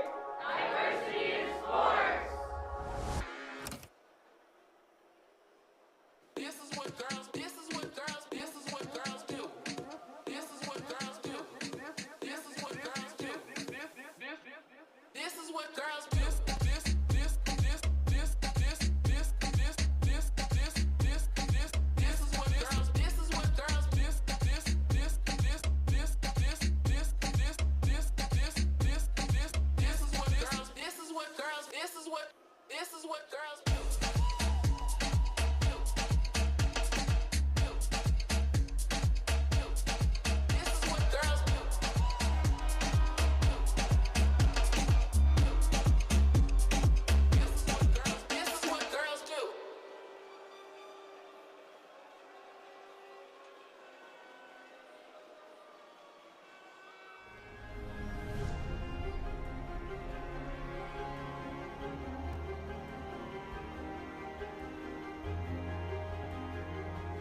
Welcome back, everybody, to Varsity Arena, home of the University of Toronto. Varsity Blues hosting the McCaw Cup final between the Varsity Blues and the Waterloo Warriors. A fast-paced first period ending at 1-1. Matt, what did you see in the first period that you liked? I saw Waterloo turn on the Jets. They started flying the last 10 minutes of that period, getting a goal from Carly Orth and nearly getting some from some of their big names like Leah Herford and Madison Pritchard, everyone getting quality chances. And the Varsity Blues, they didn't step back. They didn't shy away from the big moments. They got the scoring started with Juliette Blaise-Savoie. They got their chances as the period went on. Taylor Tressler got one. Nikki McDonald nearly scored at the end of the period there. And they're just keeping the pressure on. The shots say 7-7, like you said before we went to break, but it feels like it's way more. These goalies both look great, and we should be in for some great hockey the rest of the way. Absolutely. Now, we saw Taylor Tressler go down with an injury earlier. She's back on the ice now. Do you see any ill effects, or has she looked like her normal self? I haven't noticed anything just yet, but she also only got a couple shifts in since the injury. We'll see how the body reacts now that she's kind of calmed down. The adrenaline has kind of left her system. And it's going to be a big momentum swing one way or another. For Waterloo, they can go, all right, this Toronto team's missing their captain. This is our time to strike. Whereas for the Varsity Blues, they go, she's played 102 games in the regular season. She's won 2 McCaw Cups. Let's go win this one for our captain. So it'll be interesting to see which side steps up there. Absolutely. We're getting the second period underway here as Waterloo wins the draw back and sends it back to neutral ice, but Eagles dumps it back into the Waterloo end for U of T. McKnight giving chase on the puck as Fennell starts to break out. U of T down into their own end, bounces out front. Fryer comes out to play it. It's to the wall for Herford, but she's taken down. No penalty on the play. Herford took an awkward tumble into the boards there as she got her stick lifted. Looks like she's talking to the official. Yeah, it's not the first time that Herford's been taken down and wasn't happy about it. And if the refs are going to let them play like this, I'd have to say advantage Varsity Blues. They've taken a much more physical approach to this postseason. We see here there might have been a bit of a trip there, probably was, but they have taken 9 penalties their last 2 games. So if they're going to get away with stuff like that, it's going to favor the Varsity Blues. Yeah, absolutely. This one, Varsity Blues win this one back into their own corner, but the battle's won by Waterloo. Varsity Blues end up clearing it up out to center ice, but it's stopped there by Fennell and sent back in over the blue line. Waterloo has to tag up because they were offside. Cole with tons of time now as she sends it up the boards. McEwen makes another couple moves as she walks her way in, finds Howland across the blue line. She fires it across to Chan. Chan winds one up. That one's blocked. Chan with it along the blue line again, just sends it back down in behind the net to McEwen. McEwen battling behind the net, finds Howland out front, tries to walk out front, but couldn't quite get there. She gets tangled up with McKenna. And it's an odd man rush here. Cole streaking down the far side. She gets the pass. Cole, and another save by Fryer. Fryer once again robbing Brooklyn Cole on the doorstep for the second time this game. And she went to the same move. She took the pass one-on-one and she went to her backhand. And once again, Erica Fryer slid over, making it look easy. And she's going to cover up eventually there, leading to another face-off. But Erica Fryer proving why she was all second-team OUA. Absolutely. She has been locked in so far in this one as a bit of a scramble in front of the U of T net. Nobody can seem to find the puck right now. U of T ends up coming away with it and clears it out from some help from Grauberger. Grauberger giving chase, but it's Waterloo starting to break out here. Orth fires another one in on net, and it's turned away to the corner, but it's held in again by Waterloo at the blue line. A quick move back to the corner. Orth walks out in front, can't find the puck. Erica Fryer, early on in this second period, has now turned away Brooklyn Cole and Carly Orth.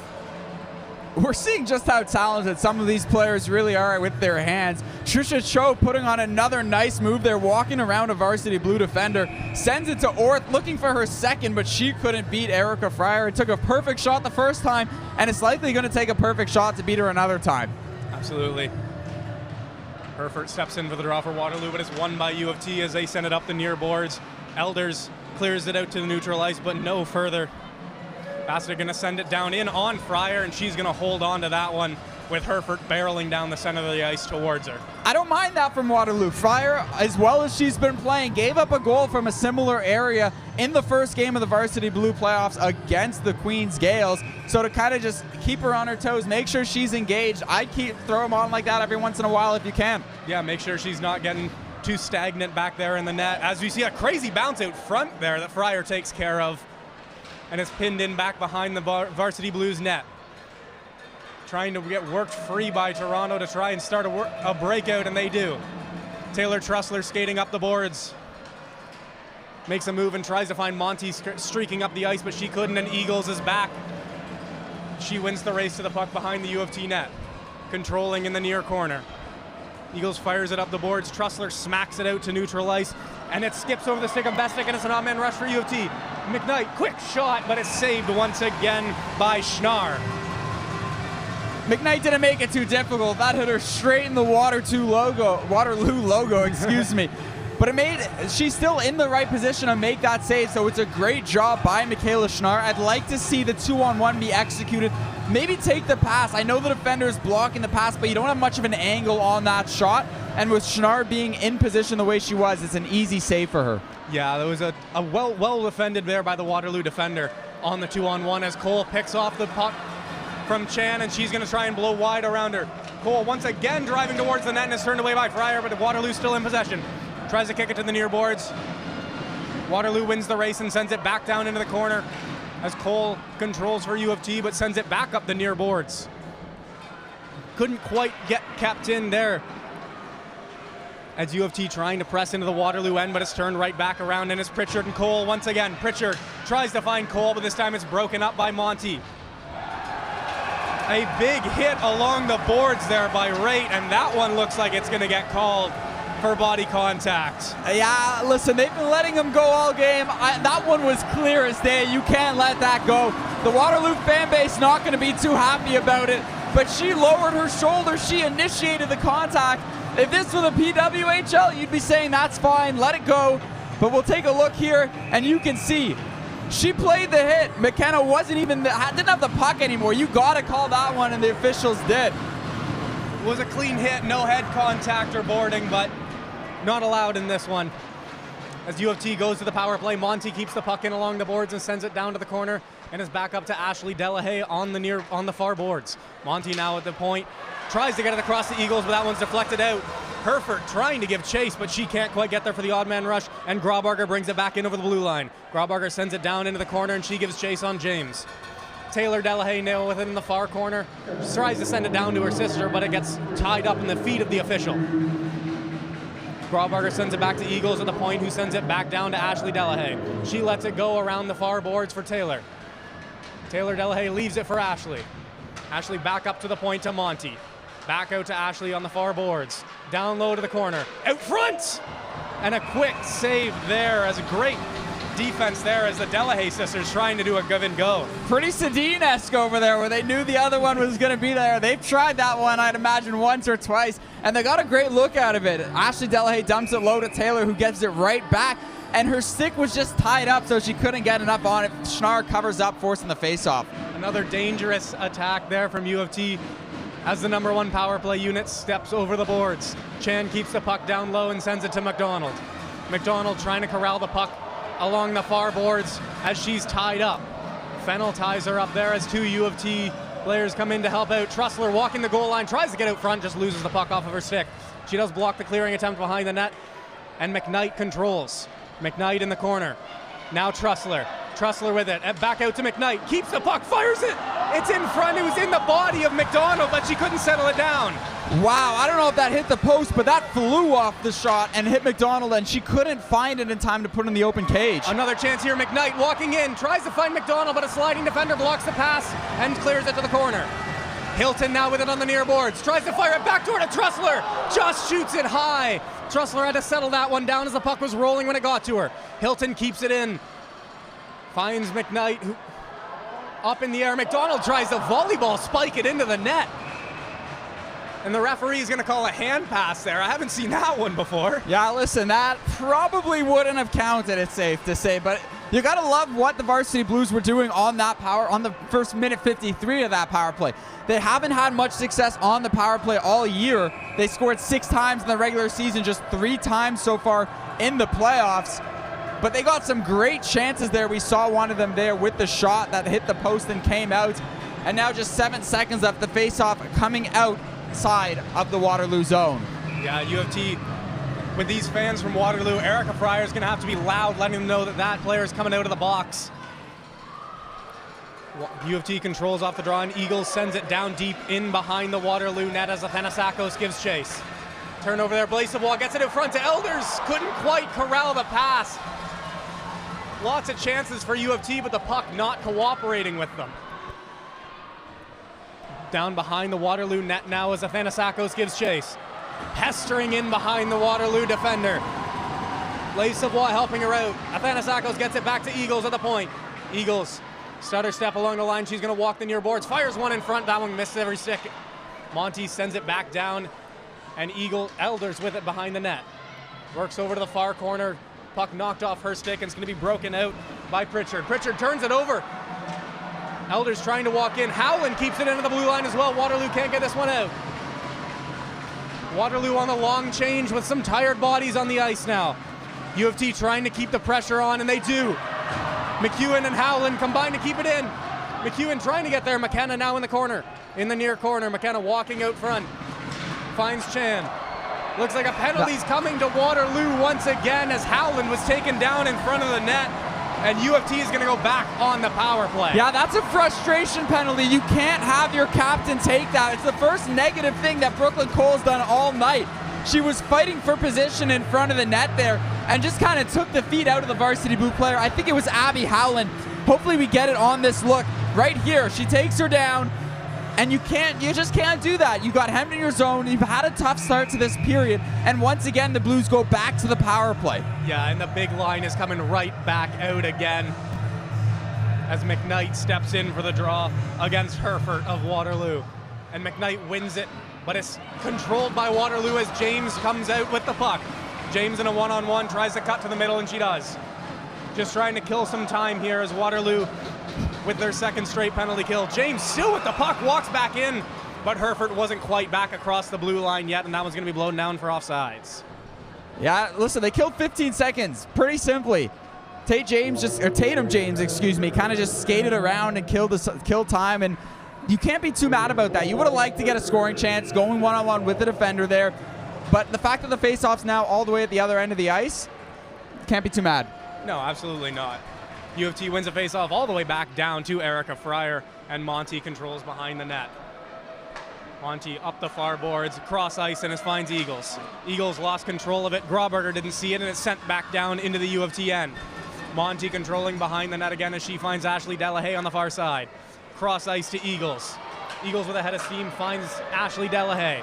Delahaye rips one from the slot, and it's turned aside by Schnarr. Monty pinching into the blue line. She keeps it in and sends it back down to the far corner for Ashley Delahaye. Delahaye working along the board, sends it back to Monty. Monty finds Taylor Delahaye in the corner. Monty again at the point. Quick shot! That one's off the glove of Schnarr and deflected into the corner. Grauberger within the corner, leaves it for Ashley Delahaye, sends it all the way around the boards to her sister Taylor. Taylor jostling for position, can't get it, and the Waterloo comes away with the puck, and they're going to clear it all the way down the ice. Another great chance for the Varsity Blues on the power play. They've struggled on the power play all year, and they're playing, I'd say they're playing their best hockey right now on the power play. Yeah, tons of chances. They just haven't been able to settle the puck down when they need to. Taylor Trussler with a head of steam now, all the way through the neutral zone. Taylor Trussler tries to walk in, puck knocked away, right to a U of T stick, out front to McKnight. Just can't find a way past Schnarr.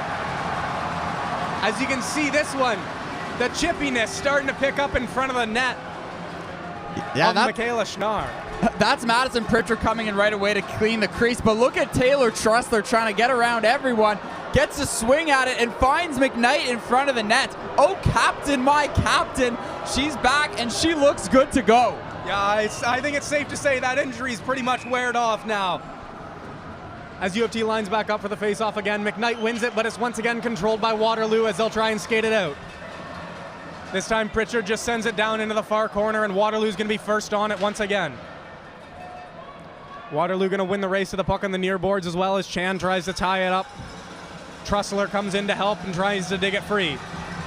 Waterloo just trying to kill time. Trussler digs it free and finds McDonald on the far side. Nikki McDonald trying to make her way in. She skates to the far corner around the blue line. A little toe drag goes behind the net. McKnight now behind. tries to find Elders and she couldn't. Hilton now chips it back down in deep. McDonald fires one off from a sharp angle, and that one's all the way out of the Waterloo end as we're back to 5-on-5. Waterloo fires it all the way around the boards to the captain, Cole, fresh out of the box. Cole battling with Elders along the boards. Back to Show, back down to the near boards to Cole. Tries to fire one in front, that missed everybody and deflects back out to the point and is held in by Show. Show now all the way down onto the far boards. That one deflects out front, it's intercepted by Athanasakos. She gives it off to Blaise Savoie. Savoie with a head of steam trying to skate all the way through the middle and fires it off to the boards to Athanasakos. That shot blocked near the blue line and Waterloo's got numbers. Show leading the rush, tries to drop pass it, but there's nobody behind her, and now U of T with a 2-on-1. It's Elders and Blaise Savoie. Elders tries the shot, but it's blocked once again by a sliding defender, and a big cross-check after the play. No call once again by the officials as Emma Elders once again gets stonewalled. Yeah, I asked them to start passing on the 2-on-1s. That's 2 in a row they've passed on, but they can't get the pass through. The Varsity Blues fans furious at the cross-check, or collision we'll call it, that comes in a second. But a great play by, I think that's Trisha Cho, to slide down. No, it's not Trisha Cho, it's another 2. But a great defensive play to prevent the pass from getting through. As U of T still with possession on the near boards in the Waterloo end. McEwen tries to drop it off for Hilton, but is picked off. Hilton regains it and sends it back down behind the net for Abby Howland. Howland jostling for position, she's gonna leave it for McEwen. McEwen starts the cycle game and is back in around the net. McKenna tries to pin it along the boards. Trying to work it free now. Abby Howland comes in to help. The puck's free along the boards and it's to the stick of Abby Howland. McKenna now trying to give chase behind the net. Waterloo trying to start a breakout on the near boards. And they do. They get it out to center ice and it's Herford. Walks into the top of the circle, shoots, and it's just wide on the short side. McKenna gets flattened on the boards by James. Waterloo keeps the puck in on the boards, blocked right in front of the net by Hilton, and it's going to fall right to the stick of McKenna. U of T trying to get the puck down deep into the Waterloo end for a change, but they just can't quite get there. McEwen comes all the way across the ice to shut down the odd man rush, and Waterloo's going to be offside. Waterloo has to back out, and that gives plenty of space for Chan as she works up to center ice before she's cut off. Chan now battling right in front of the U of T net. Excuse me, in the front of the U of T bench. Chan pulls it out and she's gonna skate to the near side and skate it across the blue line. Tries to skate to the middle but can't, knocked off her stick. But Graubarger just barely keeps it in across the blue line. Graubarger shoots it off the official, takes a weird bounce and is back down into the corner to Ashley Delahaye. Delahaye tries to leave it for Graubarger, but it's too hot for her to handle. Graubarger in front now, quick shot, but that's turned aside by a defender from Waterloo. Fennell now with it along the boards, trying to clear for Waterloo.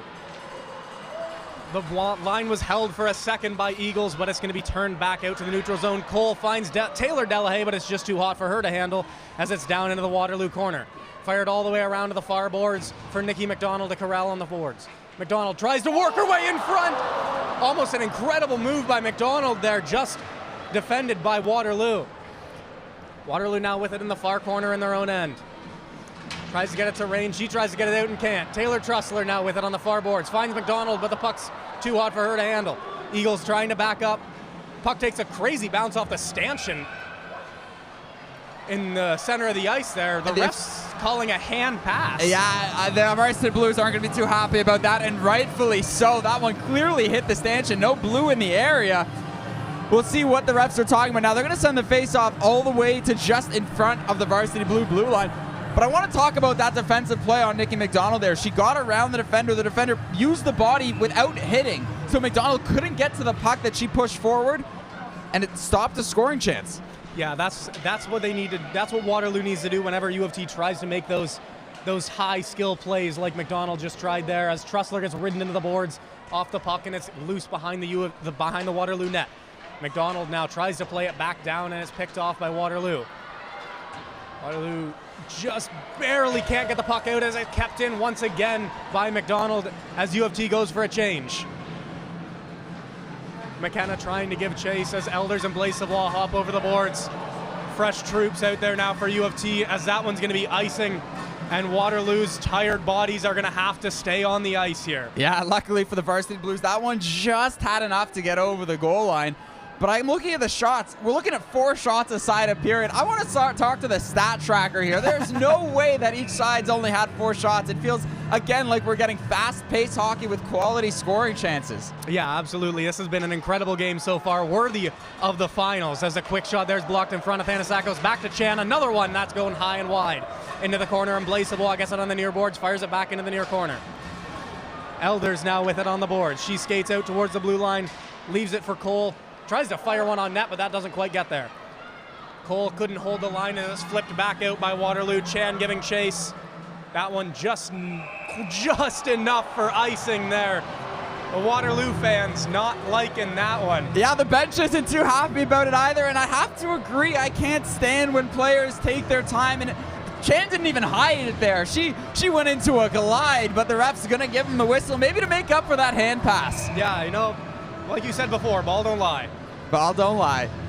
As U of T set for another offensive zone draw, Abby Hallen ties it up and is back to Eagles at the point. Eagles fires one on net, it's tipped! And it's once again turned aside and swallowed up by Michaela Schnarr. Yeah, that's Eileen McEwen making her presence felt once again. She's been all over the ice as a forechecker and gets a stick on that one. Not a hard shot, but with the deflection, it's a difficult save for Michaela Schnarr. You see she's got her stick flat on the ice, works it as a ramp almost to tip that up, and Schnarr covers up. Another scrum draw here as U of T comes away with it again. It's Howland, fires it around to the far corner. McKenna giving chase as she's taken down on the boards by the Waterloo defender. McEwen trying to keep the puck in, but she can't get there as it's across to James. James couldn't get it across the U of T blue line. Puck sent back out to neutral zone, and Monty's going to control in her own end as she skates it back out to the neutral zone and fires it to the far corner. Ashley Delahaye in on the forecheck. Delahaye trying to pin the puck in the corner with McEwen as it's skated around the net by Waterloo. It bounces out front, but Herford gloves it down, and she's going to skate it out herself. Herford tied up in the neutral ice there. It falls to James in. James couldn't quite get the shot away, but that's going to be a hooking penalty on U of T in center ice there. Yeah, that's going to be could be a costly one for the Varsity Blues. Taylor Delahaye on a heavy back check there, going to get 2 for hooking, and this Waterloo power play has been effective to say the least. They're 6 of 21, nearly 30% in the regular season. By the way, the Varsity Blues, they had just 7 in the regular season as we can see the hook. A great chance there for Tatum James as well, but she couldn't get a strong enough shot off to beat Erica Fryer. Keep your eyes on number 20, Herford here for this Waterloo power play as she sets up on the far point. Scrambled draw, and U of T finds the puck, clears it out to the neutral zone. Fennell with it now, controlling for Waterloo as a puck's deflected, and U of T fires it all the way into the stands. It's a souvenir. Imagine coming to the game and being able to say, is that one's going to be a delay of game penalty? Yes, it is. A 5-on-3 now for Waterloo. That is costly.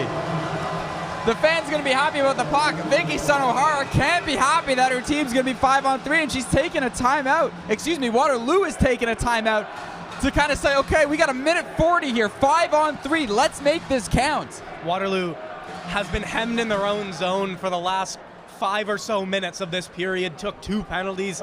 Now they get their chance. U of T takes 2 back-to-back, 19 seconds apart, and that second one was a rough one for U of T. Yeah, the delay of game's just so frustrating because the officials have been letting them play. That the 2 calls they've made, they've both been obvious calls. They've had to take that.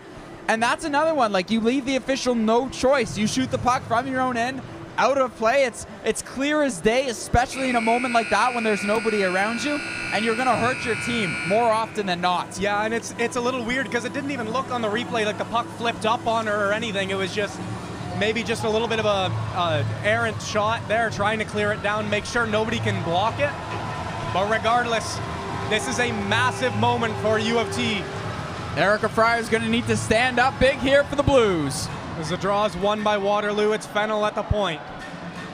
As they get set up, James on the near boards. Down behind the net. Back out to James. Up top to Fennell. Over across, and it's back to Fennell again, over to James. Over to Fennell, they're trying to find Herford on that far side, but can't quite get it to her. James now out front, and that one slips all the way through without touching anything. Fennel now with it on the far board. She slides it down below the goal line. Fennel with it again, ties slot, and that one's blocked by Monty.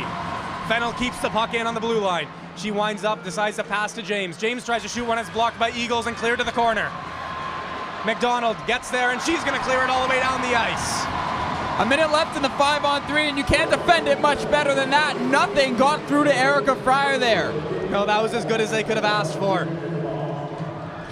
Fennel now carrying it across the U of T blue line and stops at the near half boards. Trussler clears it down the ice once again. U of T killing off this 5-on-3 so far as Waterloo starts back from deep in their own end. It's Kiara Raitt. Drops it off to Fennel. Fennel skating through the middle of the ice on her own. Drives down to the half board. She's tripped up. Trussler trying to get there in time. She can't. Chan trying to pin the puck along the boards against 3 Waterloo players. There's Rain with it now on the near boards. Tries to feather one across, and she does. Now back to Cole. Out front. Cole back with it again. Tries to feed one in front. And that one's the first penalty's done for U of T.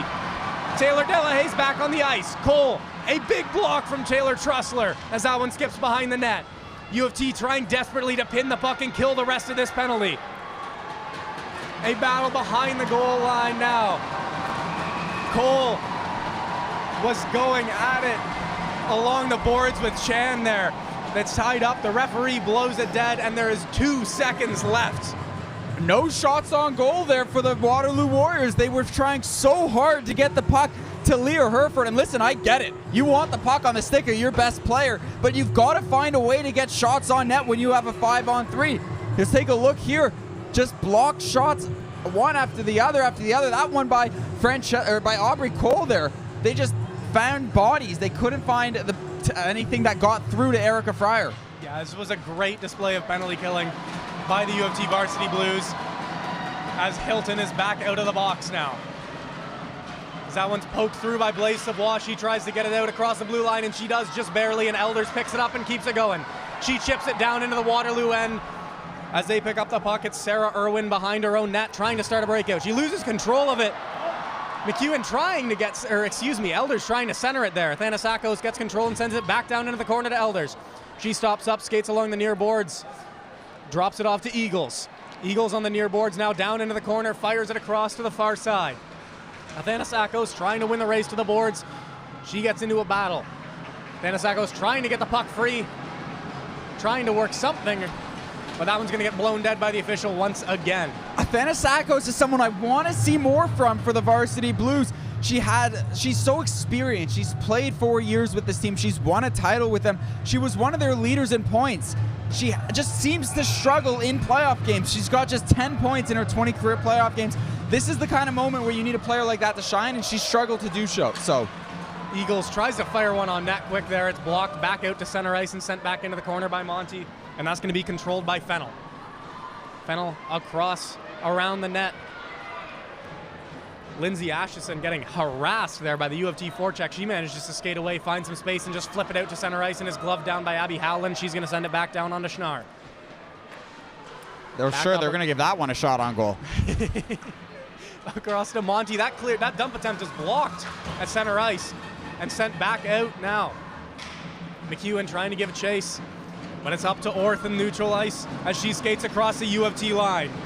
Orth down into the corner, watched by Eagles. That one's tipped by a U of T stick onto their own net, and is still turned away by Fryer. McKenna taken down once again along the boards, this time by Cole, and she's slow to get up.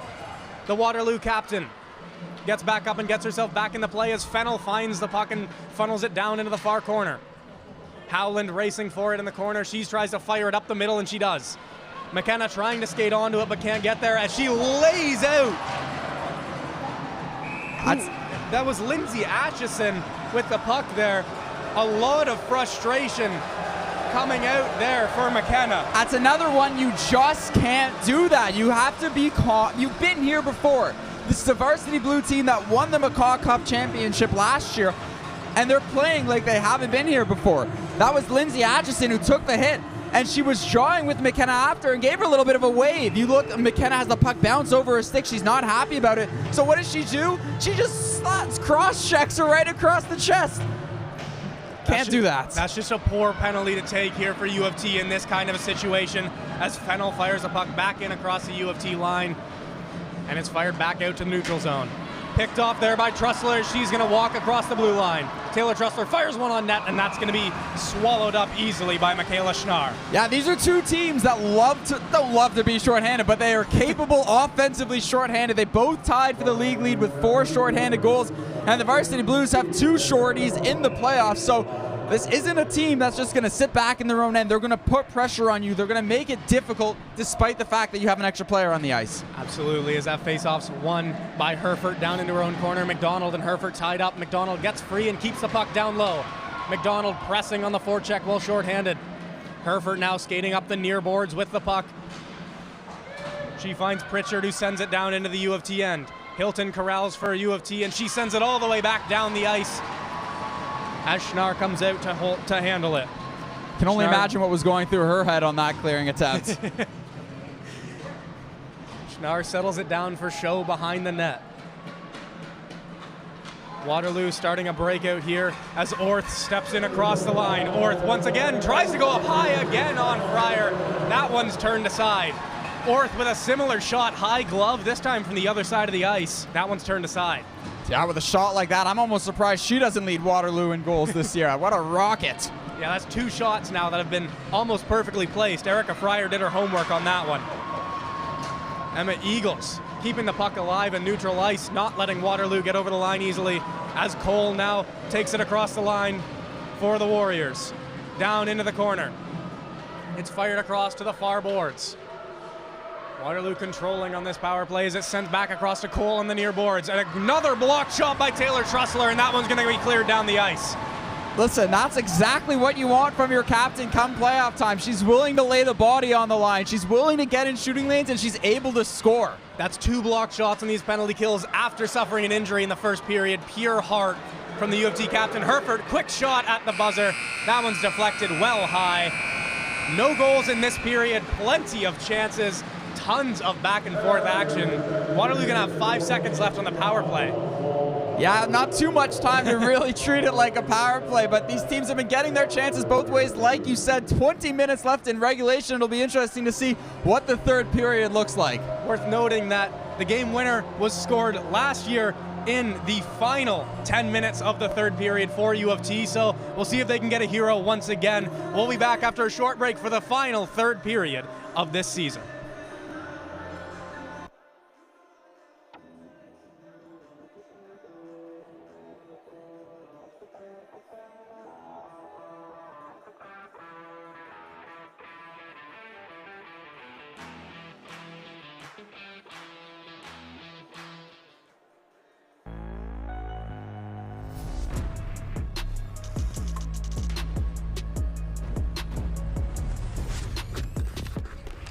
So, how does it feel? Just right?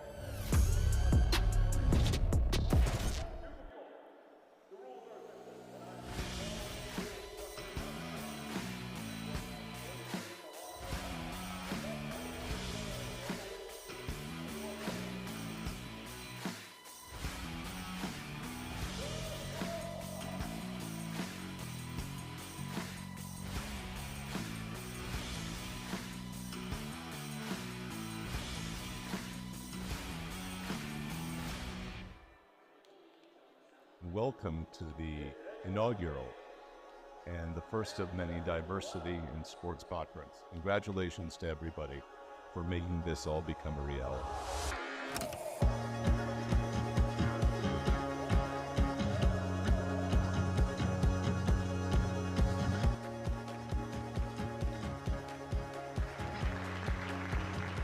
I would highly recommend that people within the sport landscape in Canada definitely come out to this conference next year.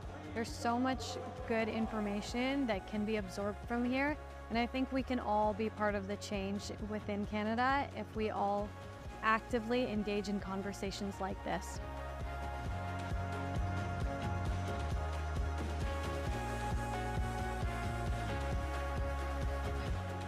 Coming to the Diversity in Sports Conference was one of the best experiences I ever had after coming to Canada. The people I was able to meet, the people I was able to network with, the friends I made, and the learnings I gained were tremendous.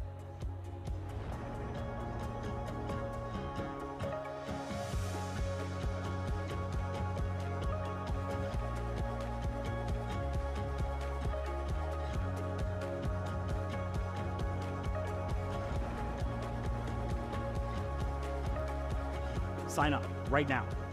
Follow them on whatever social media platform they are. Email the OUA, contact them, contact whoever you need to contact, find out when they're getting ticket sales again, and get here. This is a must-do every single year. Everyone needs to be here. We need to pack this place and get at it again in 2024.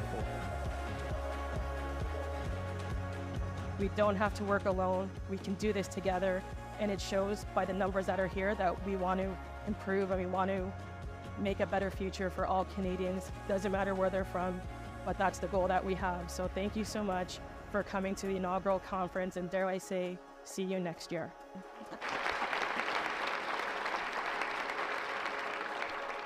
One, two, three. Diversity in sports. This is what girls do. This is what girls do. This is what girls do. This is what girls do. This is what girls do. This is what girls do.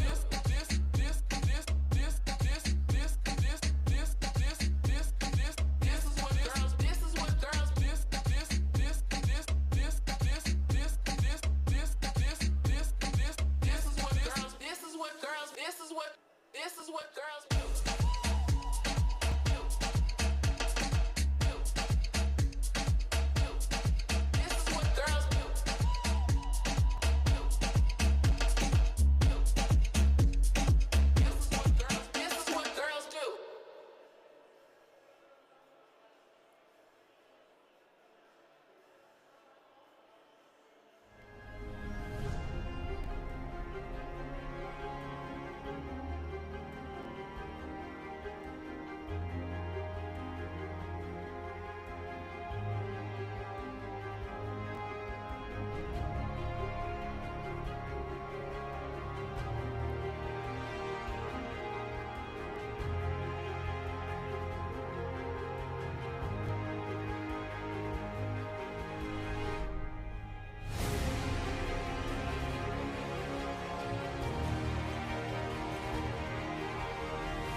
Where exceptional student athletes are born, where records are broken, where great plays are made, where school colors ignite passion, where champions prevail, where tradition is celebrated, Ontario University Athletics.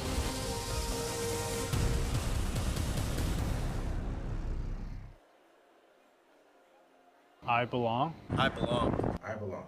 I belong. I belong. I belong. I belong. Saying I belong carries significance. It goes beyond individual or team performance. It touches on the broader social context of the representation within sport. Saying I belong conveys a powerful message. A message of empowerment, resilience, and the breaking of barriers. Signifies determination to overcome obstacles And succeed in an environment that may not always be inclusive. Or representative of diverse backgrounds. Saying I belong asserts the right to be recognized, respected, and valued. It highlights a desire to challenge stereotypes and to promote diversity. It inspires others from similar backgrounds To pursue their dreams in sport while feeling supported. Saying I belong can also serve as a reminder to the sports community. A reminder of the importance of inclusivity, equal opportunity. And create an environment that celebrates and embraces diversity. It can pave the way for greater representation and contribute to positive change in the industry. Saying I belong is a powerful affirmation. That everyone has a rightful place in the sport.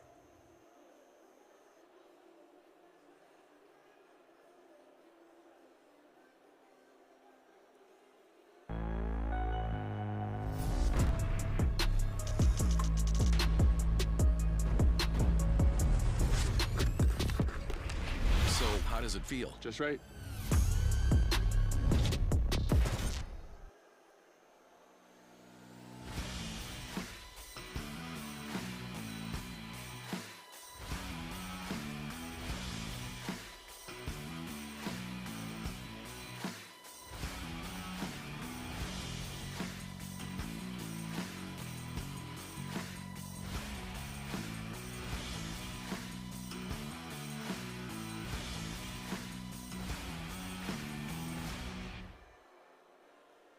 Welcome to the inaugural and the first of many diversity in sports conference. Congratulations to everybody for making this all become a reality.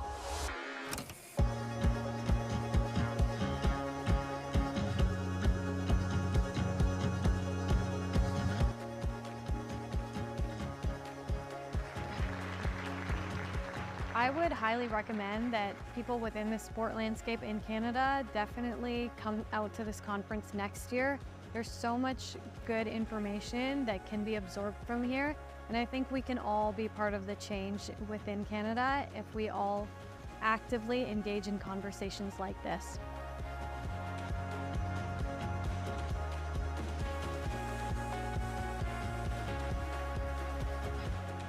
Coming to the Diversity in Sports Conference was one of the best experiences I ever had after coming to Canada.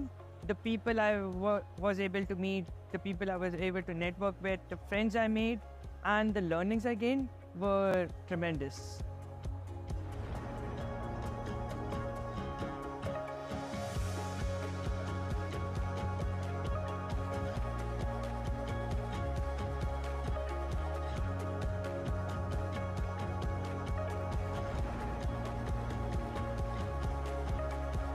Sign up right now. Follow them on whatever social media platform they are.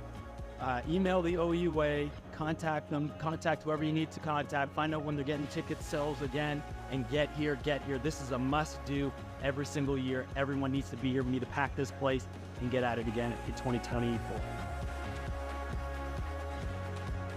We don't have to work alone. We can do this together, and it shows by the numbers that are here that we want to improve and we want to make a better future for all Canadians. Doesn't matter where they're from, but that's the goal that we have. So thank you so much for coming to the inaugural conference, and dare I say, see you next year.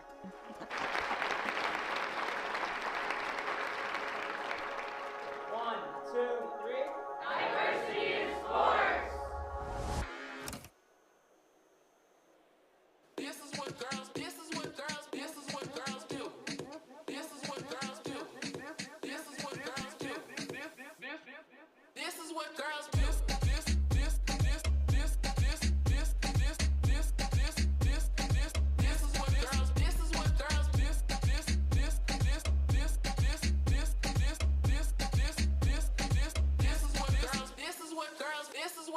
This is what girls do.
Welcome back, everybody, to Varsity Blues Arena for the McCaw Cup Final. This one sits at 1-1. I'm Andrew Foster with Matthew Izakow. Matt, let's take a look at how we got here. Yeah, plenty of fast-paced action in the second period. Erica Fryer robbing Brooklyn Cole on that one, something we've said a couple of times tonight. And the Waterloo Warriors, they got off to a hot start, took a couple penalties, got hemmed in their own zone. We'll see here one of the Blues' many chances in this one. But once again, Michaela Schnarr stood her ground. And you see the Varsity Blues struggle on the power play, but not tonight. Their power play tonight was electric. They got some creative quality scoring chances, and then they kind of shot themselves in the foot. They took a hitting penalty. They took a delay of game for puck over glass, and they they killed an entire 5-on-3, and then took another penalty. So they're going to start the third period shorthanded for 5 seconds. But this one's going to be interesting. Both goalies have played incredible hockey. And all around it, the goalies are playing well, the offenses are creating chances, and the defenses are getting in passing lanes and shooting lanes and making sure that the goalie's life is as easy as it possibly can be, quite frankly. Yeah, both teams' defensive players have not been shy to jump up into the rush, and it's created odd man rushes on both ends of the ice, and it's been electric hockey so far. But they're not just jumping up into the rush and then lollygagging back. They're jumping up and they're skating back. They're shutting down the odd man rushes on the other side too. Yeah, what's great about this matchup is you got the 19 titles, the possible 4 and 5 year for McCaw Cup champions for the Varsity Blues, and they've never been here since the year they were created in 2002 Waterloo team. So you got the team that's been here before, knows what it takes to win, and the team that's trying to make history for their university. They want to be the group that wins the McCaw Cup for the first time ever. So they have that same fire that the Varsity Blues have, knowing what they can do, and it's created some great hockey so far through the first 40 minutes. Yeah, and the Varsity Blues, is worth noting, have 13 graduating players. So this really is the last dance for this core, and we'll see if they'll be able to pull this one out. Yeah, it's going to be fun. You look at the Erica Fryer we mentioned off the top. She's only given, I guess it's now 16 goals through her last 13 games plus 2 periods. And Michaela Schnarr has given up just 2 goals in her last 62 shots, sorry. So just incredible goaltending. It's going to be tough to find the winner, but someone's got to do it. Somebody's going to play hero here in this one as we get set for the start of the third period in the McCaw Cup Final. 5 seconds of power play time for Waterloo, as this one starts back at 5-on-5 now, with McKenna flying out of the box after the Waterloo defender. Abby Howland breaks it up in center ice, just can't keep that one in. She stays on it though, as Waterloo tries to push it up the boards, and they do in behind the U of T net. Monty gets there as Herford tries to pressure her. McEwen just manages to chip it out around James, and U of T controls back in their own end. McKenna fires it backhand down in deep behind the Waterloo net, and McKenna flies onto it. Abby Howland trying to pressure in behind the net. Waterloo holds on and starts the breakout up the boards. James pressured along the half board. She can't quite get the puck out, and Taylor Trussler forcing the issue back down in the corner again. McKnight now with it on the half board, just skips over her stick, and it's going to be a breakout here for Waterloo as they flip it down into the U of T end. That one's going to be an ice, as they don't seem to be too happy about that one. I was going to say, it seems like we've said it a couple times tonight that the Waterloo Warriors not too happy about a call. And that's Kiara Wright, who's just going all the way back, talking with the official, just kind of being like, what are we doing? Like, come on, help us out a little bit. But a quick minute, back to 5-on-5. It's going to be interesting to see how these teams have adjusted from the second to third period. Absolutely. Chan fires one off the draw. That one hits McKnight and deflects into the corner as McDonald tries to stay on it. She's pressured and pushed hard into the boards, and Cole gets it for Waterloo. She's going to start the breakout. Along the half boards is James. She fires it near side. Atchison turns the puck over, and Chan holds it for U of T. She finds McDonald, who finds McKnight in along the boards. McKnight trying to toe drag and fire one on net. McDonald towards the net. Schnarr stands her ground and keeps that one out. Cole, the captain of Waterloo, streaking down the far side, trying to get around Hilton, but she closes that down and pushes it to the corner. Hilton tying up Cole in the corner now as the puck skips free. Bounces out front, but is controlled by Taylor Delahaye. Delahaye tries to fire it off the boards and out, but is kept in once again. Hilton now with it on the far boards, as it's fired out to the neutral zone, but no further, as Irwin's going to fire it back across the blue line. A bit of a misplay there by Amoto. Waterloo back into the far corner. Irwin sends it back down deep from the point. Hilton trying to find Grauberger on the boards, but there's 3 yellow sweaters all crowded around.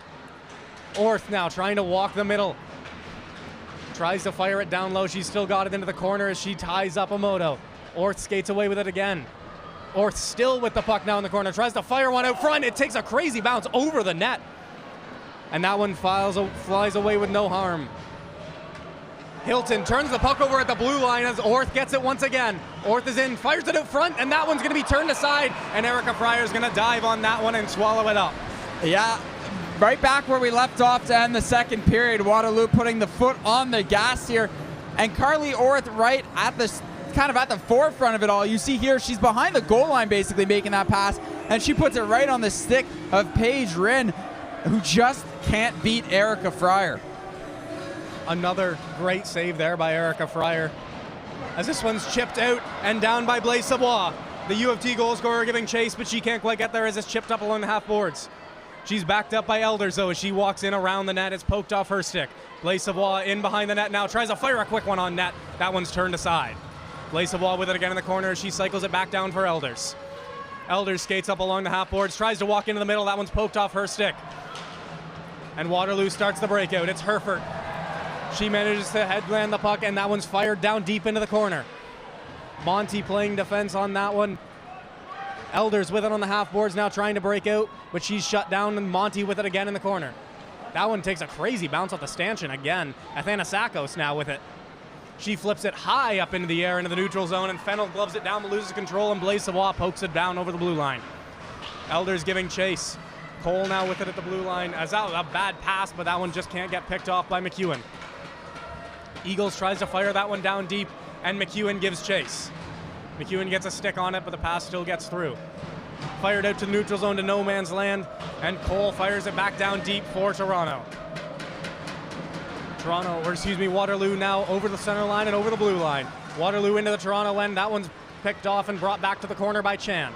Cole now bringing it around her own net. She fires it up the boards, trying to find McEwen, who gets picked off there. McEwen fires it to the far side, but Fennell again just shovels it back down in behind the U of T end for Cole to corral for U of T. She goes cross ice and back again for McEwen. McEwen trying to chip and chase here, trying to get something going for U of T. She's ridden into the boards there, but stays on the puck as there's a battle. It's in behind the net now as Abby Howland's on it for U of T. Tries to center it to McEwen, just couldn't get her stick free as in front of the net as she was tied up by Lindsay Atchison. Now it's Raitt now. Skating across the blue line for Waterloo. Fires one on net. That one's just wide. Waterloo now within the corner trying to shield off Emoto. McKnight skates it around her own net.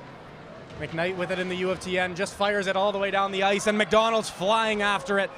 And that one's going to be held on to by Schnarr. A real smart play there by Eileen McEwen. She got taken down in the corner, and I'm not sure if we have a replay look of it, but she grabbed onto the stick of Lindsay Atchison, preventing her from getting back into the play, just making it a 4-on-4. Despite the fact that McEwen was down, she took the player from Waterloo down with her, essentially, giving the Varsity Blues a real chance to score there. Just a veteran play there, as Waterloo now straight back into the U of T end. Battling down deep in the corner is James, and she pokes it free, but it's corralled by McKnight.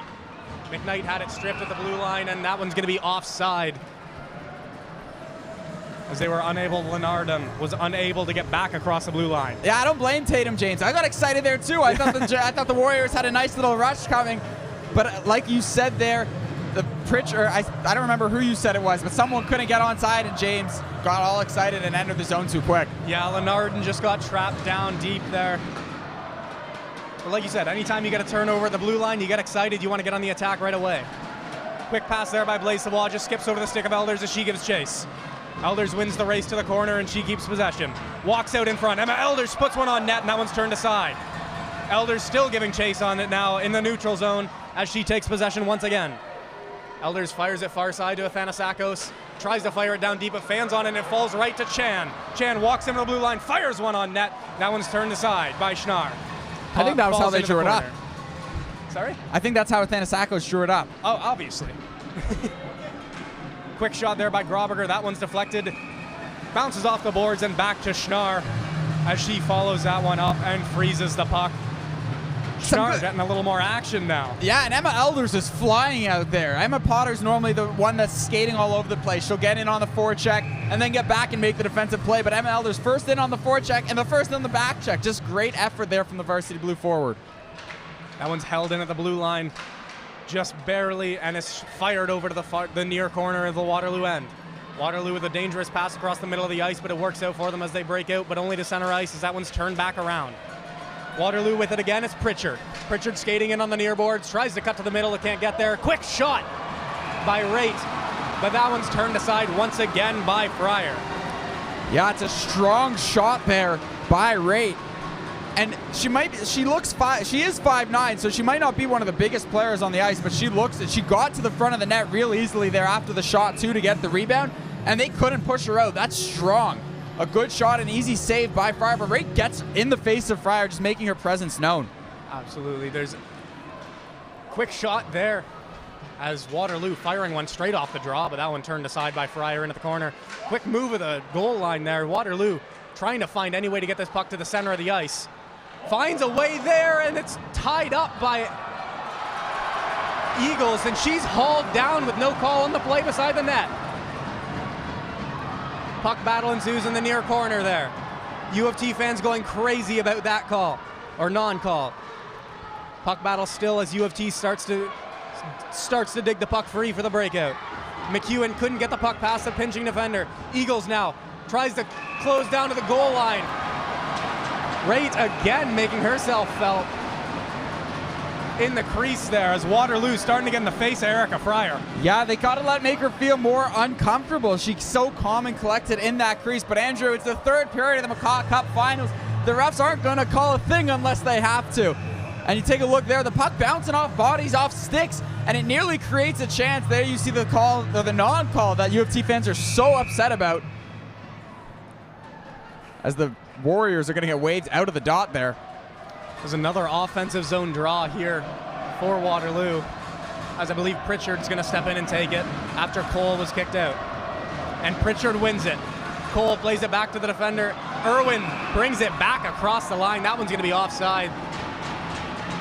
As Waterloo had 4 players stacked across the blue line there. Just a bit of miscommunication that ends up coming across. Yeah, it's a tough pass and a fast game. When that that just slightly went out of the zone, but Irwin was so focused on creating some more offense that she just walked in without even realizing. As U of T finally gets the puck out across the blue line now. Taylor Trussler corrals it. In center ice, she loses the handle up near the U of T bench.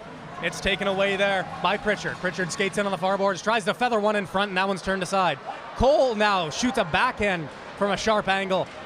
That one's stuck in behind the net now as a battle. Pritchard battling for Waterloo down in the corner with McKnight.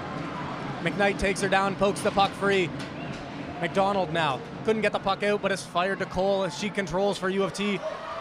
And McKnight trying to skate onto that one as it was just out of her reach. Cole corrals it for U of T and fires it back in off the skate of the linesman in behind the Waterloo net. Trussler loses her stick, trying to forecheck there. Athanasakos picks it off in the neutral zone, and U of T looks to turn it back up ice. Leigh Savoie giving chase there on Show. Show fires it far side to Irwin. Irwin tries to put it back behind the net to Show, and she does, but Athanasakos is right there on the forecheck. Back down into the corner. Athanasakos couldn't find it. And here it is. Herford on the rush, on the near boards. Tries to feather one across, and there it is. What a save! Erica Fryer coming all the way across the net to Rob Tatum-James back in front again. Erica Fryer once again. Tatum-James will see that in her nightmares. You need your best players to make plays like that in moments like this. Erica Fryer, you've made the save of the game in the McCaw Cup Finals. Wow! That was one of the best saves I have seen. Leah Herford with a 2-on-1 with Tatum-James, and Erica Fryer slides across with the blocker and makes it look easy. Wow! Erica Fryer willing U of T to stay in this game right now. As the puck's fired back down in behind the U of T end. Francesca Monti plays it around to the near corner as it's back to the point. Back down into the near corner as Chan's on it. Excuse me, Eagles is on it. Eagles tries to find McKenna. That skips over her stick and is back down deep into the U of T end. Waterloo pressing still. U of T trying to find a way out of their own end. Howland has the puck and it just gets over the blue line. McKenna with it now. She finds McEwen, but it skips through her feet, but it's into the Waterloo end. McKenna trying to give chase. Cole will stop it for U of T there. All the way across the ice to Chan, and she'll walk in, but she's by herself. Chan stops up, waits for reinforcements, and fires it down around the net all the way across to Ashley Delahaye. Delahaye plays it behind the net to Taylor. Taylor leaves it for Ashley. She skates around to the near boards. Ashley Delahaye with it on the half boards. She fires it back down deep, cycles it to Taylor. Puck skipped over the stick of Sophie Grauberger. Cole tries to shoot it, but fans on it. Chan tries to keep it in, and she can't. Chan barely managing to keep the puck away from a breakaway there for Pritchard. As a bit of miscommunication once again at the blue line from U of T. Looks like that one's going to be called icing on Waterloo there. I think Waterloo thought they got a stick on it in center ice, but yeah, the I rest think disagreed. so too, but that's another moment that we're going to look at and go, they might have saved a great play there. Kaylee Chan kept a breakaway, but here's Herford making the pass to James, and once again, Erica Fryer, there's no way to put into words how nice that save was, just sliding across a prayer, if anything.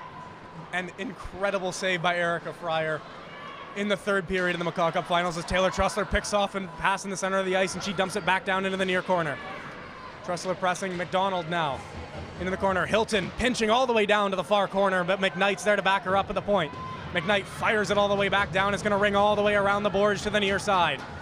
Trussler putting pressure on, and it's turned over back to a Moto at center ice, and McDonald's going to turn up ice and chase it back down into the corner. McKenna now as Waterloo just dumps it back to center ice, but no further as a tough bounce off the glass there. McDonald just couldn't turn on that one.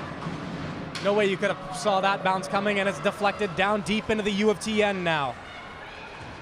Monty tries to fire it back to her defensive partner, but wasn't ready for it. Just kept into the blue line off. Fancy move there by Fennell, but it's just out now as Athanasakos tries to find Elders in the middle of the ice. She couldn't, and is turned back as Waterloo controls in their own end. Blaise Savoie and Athanasakos on the chase. Waterloo breaks out to center ice, and it's Herford.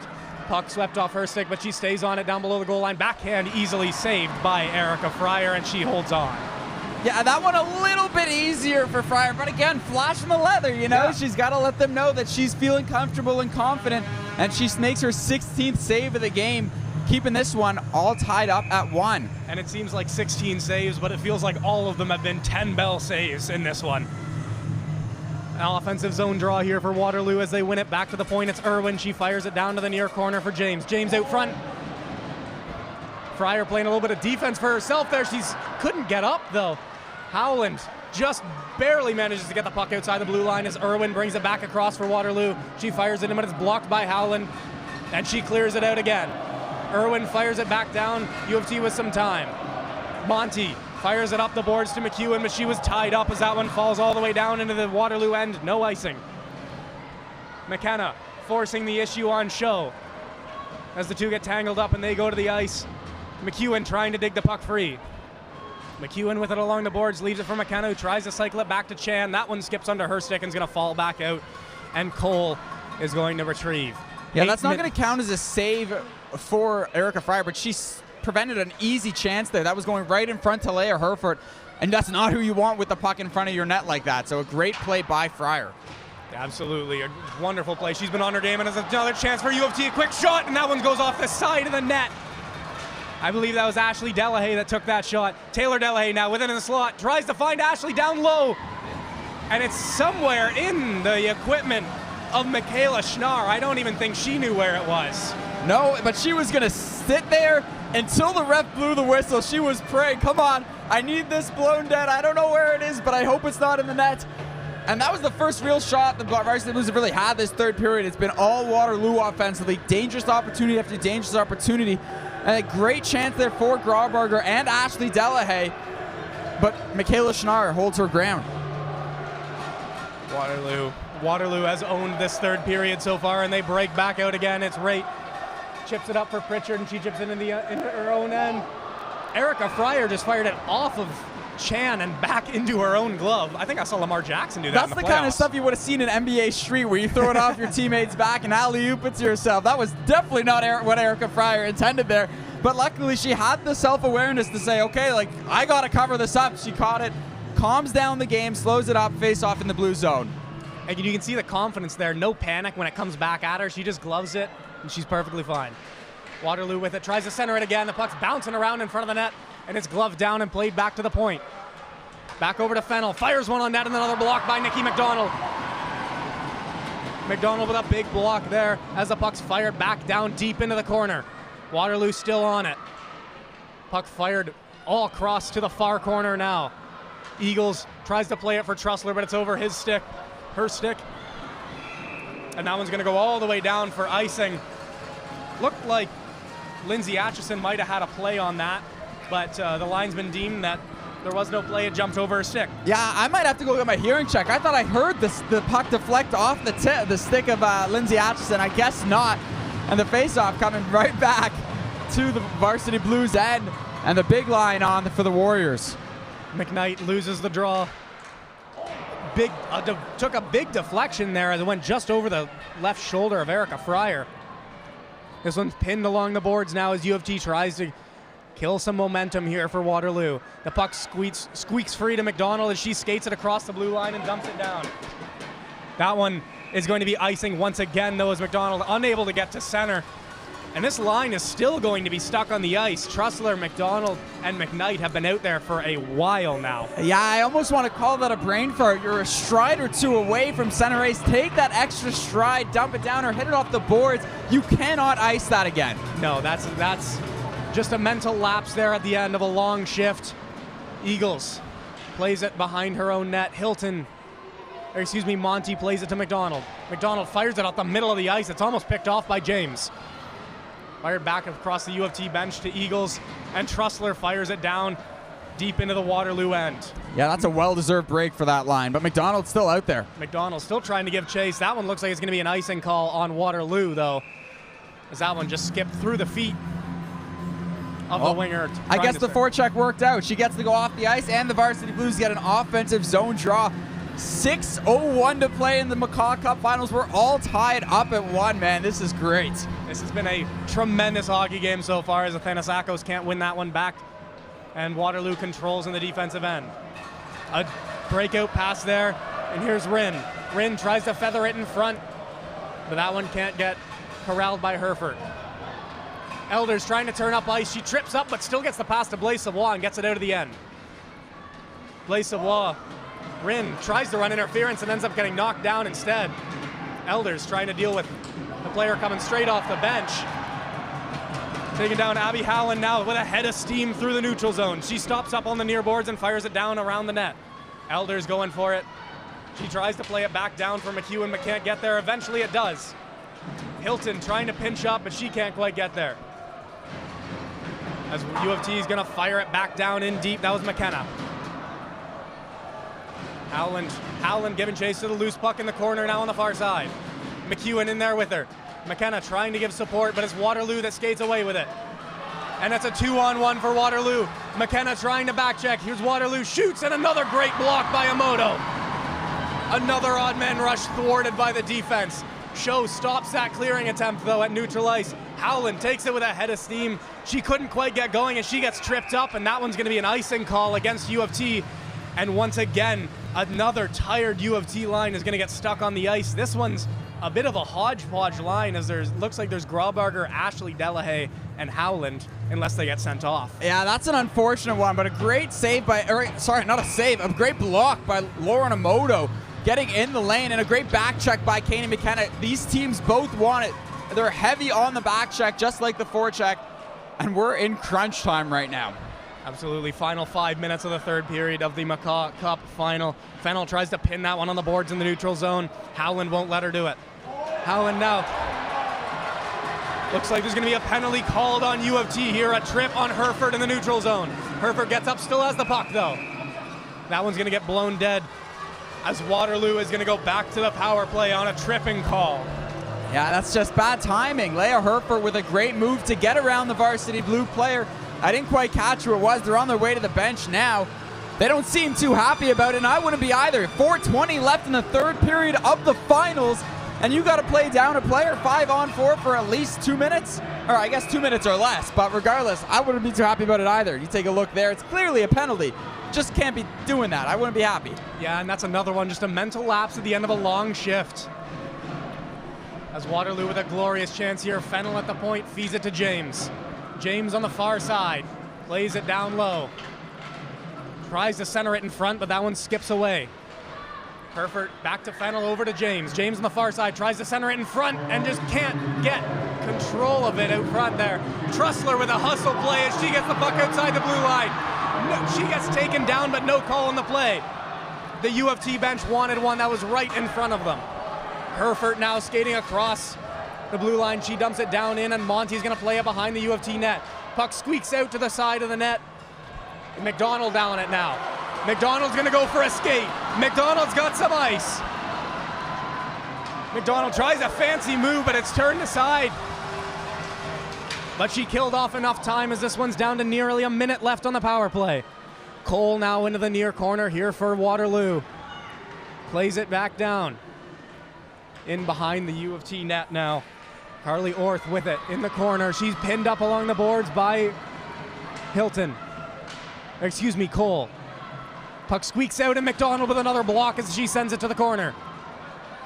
McDonald finds the puck there and chips it behind her own net, and she fires it off the glass and all the way down the ice. 30 seconds remaining on this power play. We're seeing it again. The Varsity Blues getting in the shooting lanes and making life very difficult for the Warriors behind the net, making them earn every pass. Absolutely, as Raitt makes a quick move around the defender, and she's in below the goal line. She shrugs off Eagles behind the net, but McKenna's there to back her up. McKenna trying to pin the puck along the boards just to kill time here. The puck squeaks free. It's Orth, makes a move, Orth through the front of the net! It's a scramble! The ref blew the puck dead as it squeaked out. Erica Fryer once again manages to keep the puck out of the net. The Warriors fans under us are furious, and I understand why the ref blew it dead, but that puck was loose. Just as the ref blows the whistle, a great move there by Carly Orth to force the chaos in front of the net. It's loose. You're going to see her come right across the crease, right there at the bottom of your screen. Would have been right on the stick of Orth, but the ref blew it dead because they lost sight of the puck. Yeah, it's what they're trained to do. It was just a tough angle for the official there. Offside, looks like it's going to be called on Fennell there as she tried to fire one on net. A bit of a late whistle there, and I have to wonder if the Varsity Blues bench played any part of that. It looked like it could have gotten out from our angle, but it wasn't until there was a loud scream from that bench that the ref blew the whistle.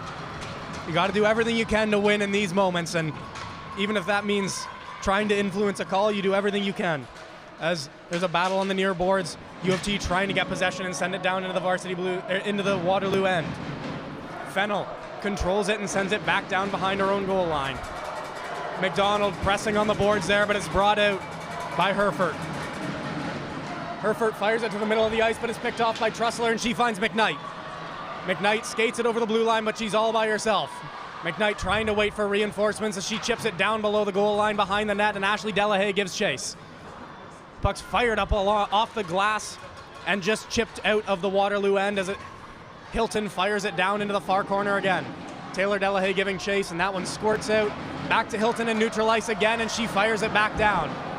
A minute 30 to go in this one as Waterloo has it behind their own goal line. A bit of a broken play there, but it works as Waterloo gets the puck out and Cole's on it. She gets pinned off, and it's Raitt. Raitt against Hilton in the corner, and Hilton wins that and plays it free for Ashley Delahaye. Puck squeaks back down to the corner of the Raitt. Chan now with it behind her net. She tries to start the breakout, but it's picked off by Waterloo. Irwin with it at the point. She tries to fire one on net, and it gets blocked by Grauberger. Sophie Grauberger! In alone! Just shoots that one high. A great back check there by Irwin. Didn't give Grauberger much to look at. Show that time. Had a chance to start a rush, but lost the puck in her feet. 45 seconds left in this one. Waterloo with it behind the net. They try and start the breakout. It bounces out to center ice. Monty fires it to Blaise Savoie, who dumps it back down into the near corner. Athanasakos giving chase, trying to pin it in the corner. Elders now giving chase. Blaise Savoie chipped over her shoulder to Rin. just skipped over her stick, and it's down into the U of T end. U of T clears back out, and it's held once again by Show. Show tries to fire it into the U of T end, and it takes a couple of crazy bounces. Athanasakos dumps it back out, and Show has it in her own end. Show gives it to Irwin in the Waterloo end. 5-4. As this one is going to overtime. Yeah, Sophie Grauberger might lose some sleep on that one depending on how this ends, but an incredible back check by Sarah Irwin to rush the shot by Grauberger. And this is the kind of stuff dreams are made of, Andrew. The McCaw Cup Finals, one aside, we're going to overtime. Now, this is continuous overtime, 20-minute periods. This is the playoffs, so there's no shootout in this one, much like the NHL rules. This is going to be continuous overtime. This one should be fun. We've seen these teams go back and forth constantly throughout this game so far. We'll take a quick break, but coming back, a winner will be crowned in the McCaw Cup Finals.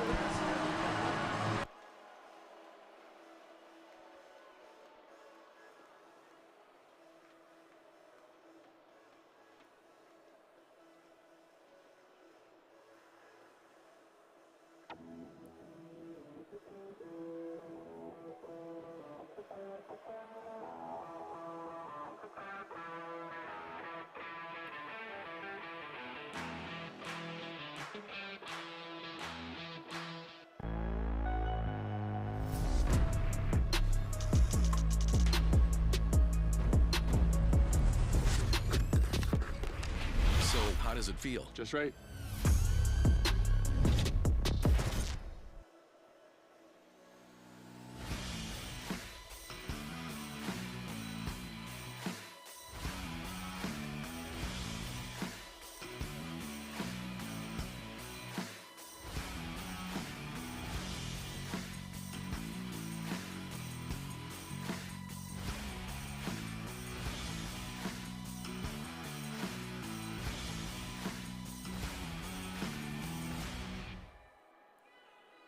Welcome to the inaugural and the first of many diversity in sports conference. Congratulations to everybody for making this all become a reality.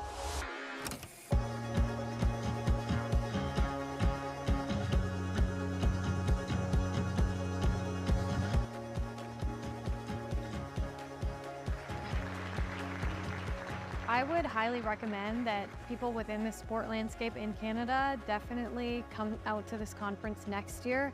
There's so much good information that can be absorbed from here, and I think we can all be part of the change within Canada if we all actively engage in conversations like this.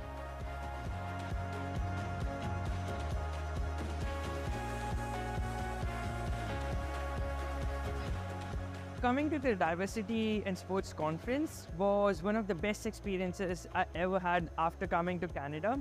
The people I was able to meet, the people I was able to network with, the friends I made, and the learnings I gained were tremendous.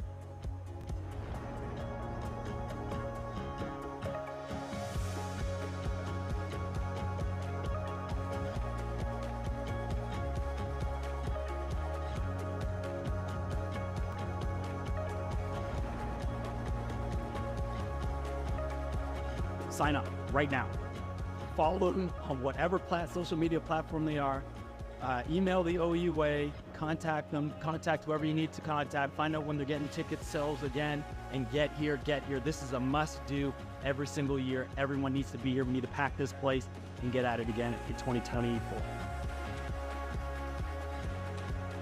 We don't have to work alone. We can do this together, and it shows by the numbers that are here that we want to improve and we want to make a better future for all Canadians. Doesn't matter where they're from, but that's the goal that we have. So thank you so much for coming to the inaugural conference, and dare I say, see you next year.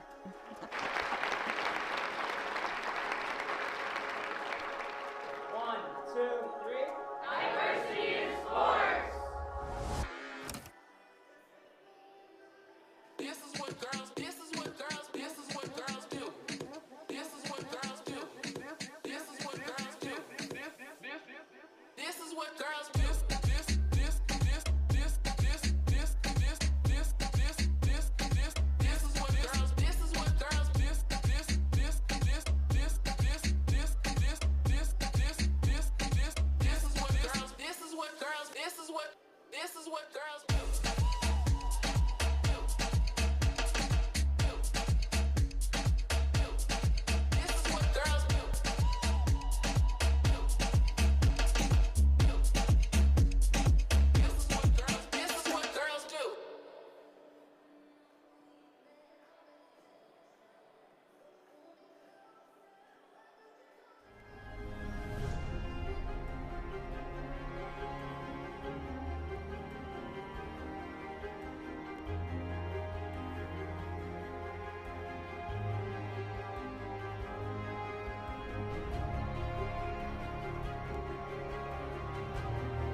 where exceptional student athletes are born, where records are broken, where great plays are made, where school colors ignite passion, where champions prevail, where tradition is celebrated. Ontario University Athletics.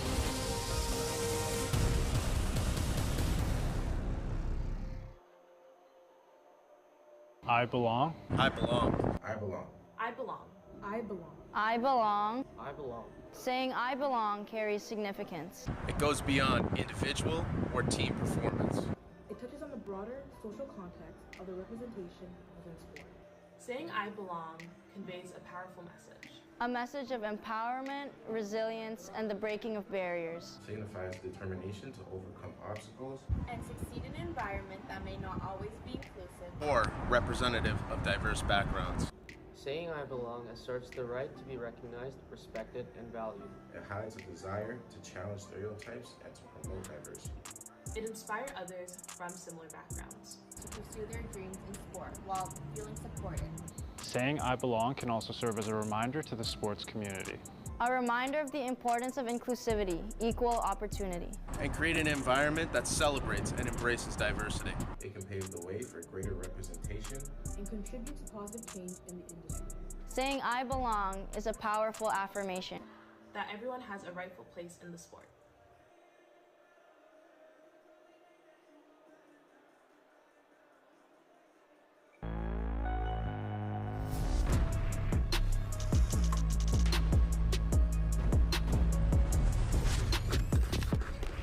So, how does it feel? Just right?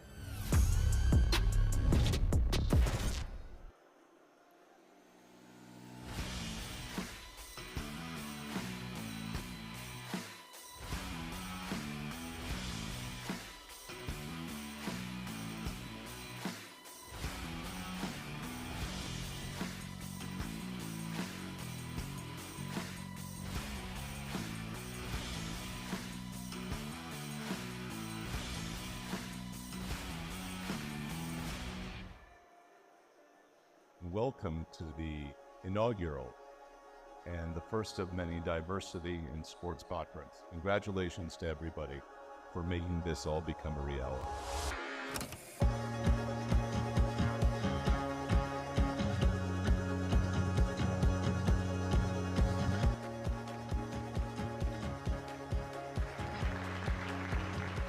I would highly recommend that people within the sport landscape in Canada definitely come out to this conference next year.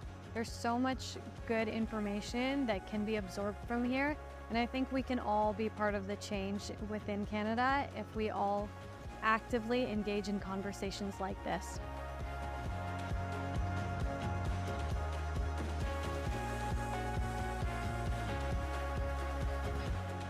Coming to the Diversity in Sports Conference was one of the best experiences I ever had after coming to Canada.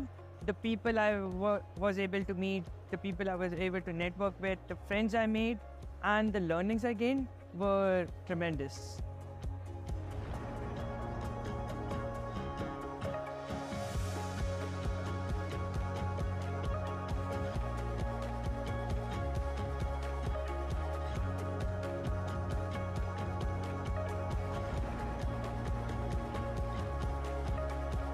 Sign up right now. Follow them on whatever social media platform they are. Email the OUA, contact them, contact whoever you need to contact, find out when they're getting ticket sales again, and get here. This is a must-do every single year. Everyone needs to be here. We need to pack this place and get at it again in 2024.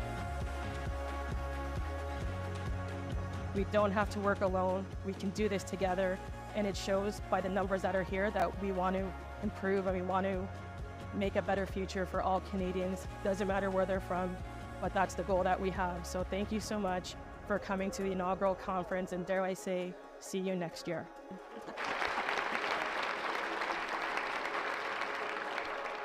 One, two, three. Diversity in sports. This is what girls do. This is what girls do. This is what girls do. This is what girls do. This is what girls do. This is what girls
Welcome back, everybody, to Varsity Arena, home of the University of Toronto Varsity Blues, and tonight, home of the McCaw Cup final. This one is headed to overtime, 1-1. Matt, how did we get here? Well, we saw early goals in the first period, and we haven't seen any goals since, but we've seen plenty of chances. We see more of the stick handling there, and it's just been back and forth hockey. Some nice moves by the Varsity Blues led to a chance there, but haven't really been able to. They had one shot, beat Michaela Schnarr. That wasn't a goal. They hit the post, and the Warriors are about to step out now to the loud cheers. Yes, those are the Waterloo fans that are quite loud. They're the ones that have had the constant offense. But McCaw Cup defenders, they won last year, the Varsity Blues. They're trying to get 2 in a row.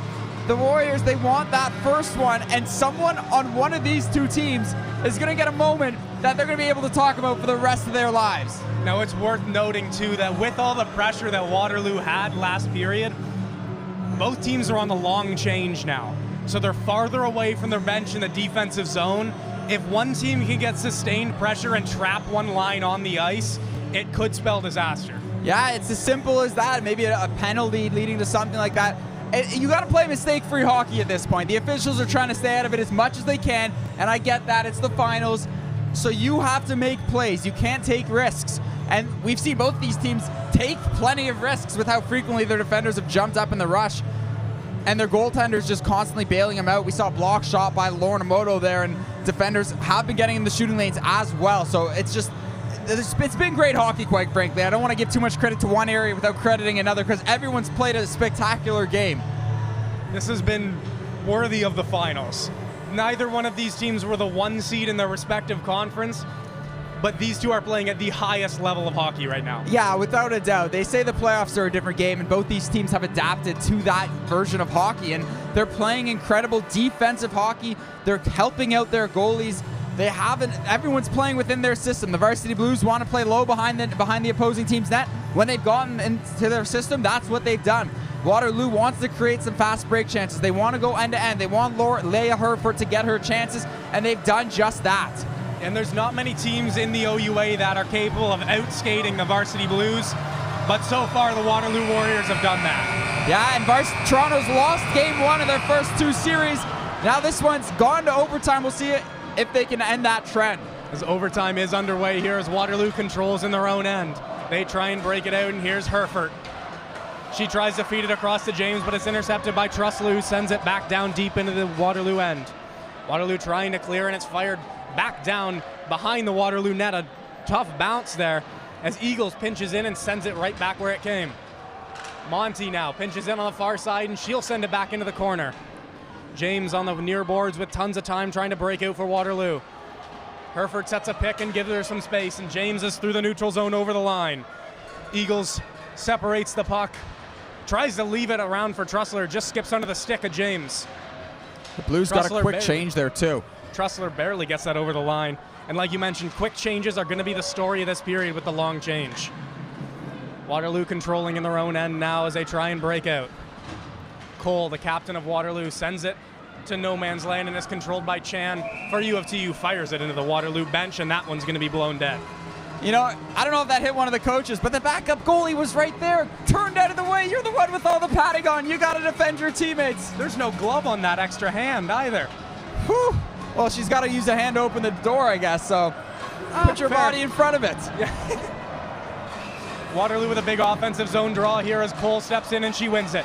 Waterloo with offensive zone possession, but U of T steals and she's gone. Graubarger with Ashley Delahaye with her. Graubarger keeps, fires it in front, and that one's deflected out behind the net by a sliding defender. Chan sends it behind the net now, and that one takes a bounce out front and sent back in behind the net. Chan tries something crazy there, but doesn't quite get the bounce that she wanted. Now tripped up at the blue line as a U of T player, and Waterloo back the other way. Cole across, and deflected by a good stick there by Cole, the defender for U of T. Cole now with it. Chan along the boards, leaves it for Ashley Delahaye. Back to Chan now. Chan tries to send it high off the glass to Taylor Delahaye. It eventually gets there and gets sent back down deep into the Waterloo end. Blaise Savoie pressing as Waterloo breaks back out. Orth sends it across ice to Ryan, but it wasn't quite ready. Orth back with it now, tries to send it for Fennell, tries to send the defenseman up the boards. She eventually gets it, and Hilton trying to hold the line, can't quite do it, but U of T gets numbers back. U of T trying to clear there as Elders fanned on the puck at first, then just fires it to the boards, but she makes up for it and kicks the puck back. Elders now with it on the near boards, chips it by Fennell and tries to squeak by, and she does. Elders with it in the near corner, she wheels all the way around the net to the far side. Elders pinned up on the boards by Fennell now as she kicks it free. Elders still with it, tries to find a way out front, and she can't, and that one's going to be swallowed up by Michaela Schnarr. Yeah, that might not look like much by Emma Elders, but a great play to just throw it on net. Nobody there forcing Schnarr to cover up, but it gets the Blues a change. They get their best offensive line out there to kind of create some chances, and who else? Taylor Tressler and Nikki McDonald. This has been the best line for U of T all season long, and they're out there with an offensive zone draw.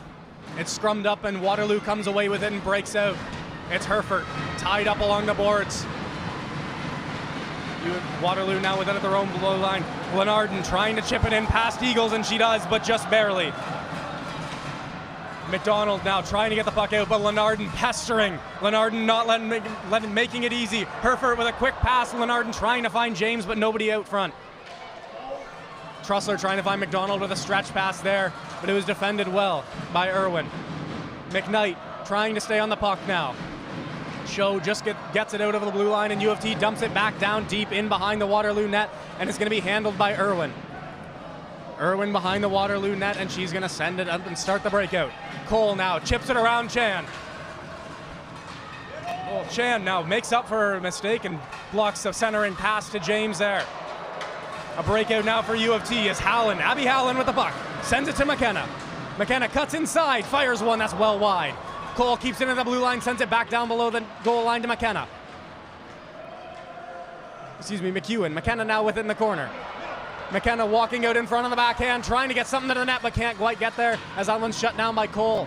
Howland within the corner, tries to leave it for McEwen, but she gets tied up. Waterloo trying to find a breakout along the boards, and they do just to center ice, and that one's blocked back by the official. Pritchard now skating in at the top of the circle, fires one well wide, and it's going to ring all the way around to the near boards. Fennell keeps it in, sends it back down to the corner. Howland trying to battle for it, but it's picked up by Amoto. She gets ridden off the puck, and Waterloo with possession again. Pritchard sends it out front, but nobody home to get it. And it's Sophie Grauberger with the puck, skating through the neutral zone with a head of steam. She's all by herself, trying to kill time, wait for some more Varsity Blues to get there to help her out. Ashley Delahaye pinches on the board, stops that breakout. Grauberger within the slot. Takes the shot, but that one's blocked away by a Waterloo defender. Ashley Delahaye with it now. Ashley Delahaye cuts to the net, gets to the backhand. It's a penalty. Waterloo getting called for a hook as Ashley Delahaye had a chance to ice it there. We saw that same play earlier in this one, Andrew, and it worked just as well the first time. Another quality scoring chance for the Varsity Blues. Look at this. Delahaye dancing around the Warriors, gets the pass back from her sister, and tries to go around the defender, but she's taken down by Lindsay Atchison, and now the Varsity Blues get a chance on the power play. Atchison may have saved a goal there, but we'll have to see with this power play how this turns out. Scrum draw, and Waterloo corrals it and sends it around to the near boards. Chan fires it back down deep into the corner to McKenna. Chan now with it at the point, back to McDonald. McDonald tries to get it far side, but it's picked off and cleared out by James. Chan back to retrieve it in her own end as James watches. Taylor Trussler picks up the puck with a head of steam. The captain of U of T, skating through the neutral zone by herself into the offensive zone to the slot, turns and shoots, and that one's blocked away. And cleared back down to the ice, back down to the U of T end. Hilton with it, turns it up ice. Tries to find McDonald, but that one's too hot to handle as she tried to get it to Trussler, and Waterloo with it in their own end. Bit of a miscommunication there as Trussler keeps it in. Eagles with a free shot. McKnight tried to deflect that one, but it's swallowed up again by Michaela Schnarr. A great save by Schnarr. Nikki McDonald came to the crease like a wrecking ball after, and it cost there. Trussler takes a second, finds Eagles open at the point. She was looking for the tip from Caitlin McKnight, but she couldn't find it, and Schnarr smothers it up for a face-off. U of T with another offensive zone draw. They win it, but Pritchard jumps the lane and she's down on it, bearing down on Fryer. Fryer just gets that one away as Pritchard was coming with a head of steam, and it's in the feet of Emoto. She finds it and carries it back behind the goal line. Pritchard chases her behind the net, and she gets it up to Eagles. Eagles cross ice to Ashley Delahaye. Cross ice to Grauberger on the near side. Grauberger just gets it over the blue line, makes some fancy stick handles, and it's cleared back down to the U of T end by Waterloo. 30 seconds remaining on the power play. Yeah, Varsity Blues had that first initial pressure, and they haven't been able to zone and get much going since. Delahaye with a new strategy now as she fires it around to the near side for Grauberger to chase. This one's recovered by Eagles. Eagles down low. Ashley Delahaye finds Taylor. Cole calling for it at the point. She fires one through traffic. Grauberger with the puck. That one somehow doesn't find a way in. Cole with it at the point again, just onside. We're back to 5-on-5 hockey. U of T still pressing in the Waterloo end. McHugh with White corral the puck there, and it's flipped off the scoreboard by Waterloo as they'll get a whistle from Rin. Not too often you see a puck go that high, but wow, what a chance the Varsity Blues had there. And once again, Michaela Schnarr holding her ground and not letting anything beat her. They had like 3 shots from inside the hash marks there, and they just couldn't bury them. That was another. Toronto has stepped up their game on the power play, but the results just haven't followed yet. As Waterloo gets this one into the Toronto end once again. McKenna with it on the near boards at center ice. She's checked hard, but manages to get it over the blue line. That one's fired all the way down the ice, out of the reach of everybody, and that's going to be icing on Waterloo as the puck comes all the way back down into the Waterloo end. Yeah, you'd have to imagine that the point of emphasis over the past week is we got to work on our power play. We might get limited chances, but we got to make them count. And as you look here, Grauberger with a great chance that's blocked in front by Irwin, who then goes and pokes it into the corner. So a great defensive play by Sarah Irwin. As U of T controls off the draw again on the half boards, it's McKnight. McKnight tries to fire it in front, but nobody there, and Waterloo back out and into the U of T end. Hilton giving chase to James as they tie up and go into the corner. Herford lurking as she gets it, and the puck finds Trussler. Taylor Trussler with a head of steam through the neutral zone once again. Tries to lay it off, but it's intercepted as she tried to find Nikki McDonald. Hilton intercepts the breakout pass for Waterloo and finds Trussler again. Trussler looks for McKnight, but that one skips over her stick and into the Waterloo end. Pritchard now with it for Waterloo, checked by Trussler, and she takes it back. Taylor Trussler fighting just to get the puck deep, and she does. Fennell's gonna corral for Waterloo. Atchison fires the puck off the boards, fresh off that penalty. She's now got it back behind the net again. Tries to fire it up the near boards, and this one's kept in once again by Blaise Savoie. Blaise Savoie barely keeping that one in, as that one finally gets out now, and Cole's skating on it with Monty giving chase. Monty blocks the centering pass. Monty now battling in the far corner as Blaise Savoie comes in to help and takes the puck. Blaise Savoie trying to skate it over her own end now, and she does just barely. It's turned over at the blue line. It's off, or in front, and they win it! Waterloo has won their first championship in school history, and Paige Rin is the hero. You talk about, we spoke about risk. That's one play that the Varsity Blues cannot risk. Juliette Blaise Savoie tries walking around 3 different Waterloo Warriors in her own end, and it leads to an odd man rush, and Carolyn Paige Rin gets the pass from Carly Orth, and she makes no mistake picking the corner, and like you said, the first championship in Waterloo Warriors history. What a game from Carly Orth and Michaela Schnarr. Carly Orth scores the first goal for Waterloo on a beautiful short side snipe, and then has the cross crease pass for the game winner after causing the turnover. It doesn't get more opposite than this, quite frankly. The Varsity Blues expected to be here. They wanted to go back to back. The utter heartbreak, and then the Waterloo Warriors surprising some people. They never made it past the semifinals before this round. going over to their fan section who look like they're about to knock the boards down and just celebrating just the highest of highs and the lowest of lows, and we're seeing it right now. You can see how much this means to Waterloo. Their fans are bending the glass at Varsity Stadium right now as they celebrate with the players as we take another look. Yeah, Carly Orth, great move to hold on to the puck and wait till the perfect moment to get it to Paige Rinn. And we saw Erica Fryer make a few of these saves all night long, but that one just out of her reach, and that one's gonna haunt the Varsity Blues for a little bit. Absolutely. Blaise Savoie may lose some sleep from that one. We get a beautiful angle here. Erica Fryer almost gets across, but can't get the glove high enough there. The helmet's coming off, the championship hat's going on for Waterloo. Smiles all across the ice if you're wearing yellow, not so much for those in blue. No, the Varsity Blues, this meant a lot to them. They have a lot of graduating players, and it was still an incredible season and an incredible run for this core. Multiple championships they won in 2020 and last year in 2023.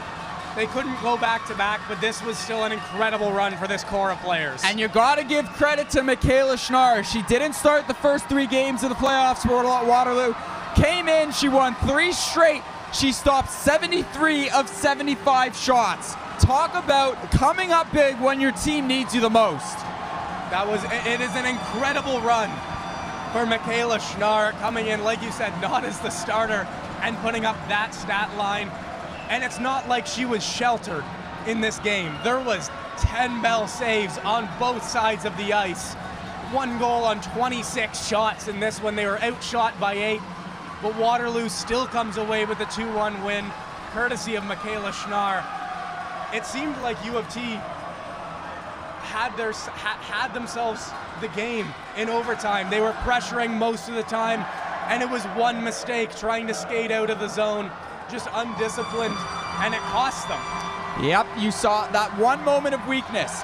Juliette Blaise Savoie said, I got one already, I got it this time, and unfortunately for her in Toronto, she didn't. Another odd man rush for Waterloo, and this time, as we can see from the scoreboard right in front of my face, Waterloo made no mistake, and they are going to go home with the McCaw Cup this year. As we see the trophy make its way over to the Waterloo Warriors.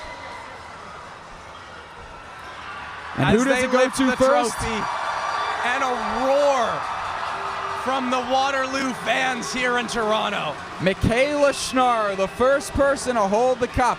It's not too often that you see it go to a goalie first, but she made her presence felt in this one in the entire playoff run for Waterloo, so it's only fitting that it goes to her. The MVP chance rating in for her as well. It's an incredible showing. Not only from Michaela Schnarr and the Waterloo team, but from the Waterloo fans as well. Yeah, they came out in bunches, to say the least. I could have thought this was a Waterloo home game. Yeah, absolutely. As the teams get ready, as they line up for handshakes. And it was an incredible effort from U of T, and spearheaded by Erica Fryer and Taylor Trussler, as they have been for the last multiple years. Yeah, tough way to go out for them for sure. 2 McCaw Cups, could have made it 3, but didn't. We're actually not getting handshakes, I don't think, just yet. I think they're going to line up across the blue line. U of T is going to get their medals and then individually go down the line shaking hands with the Warriors.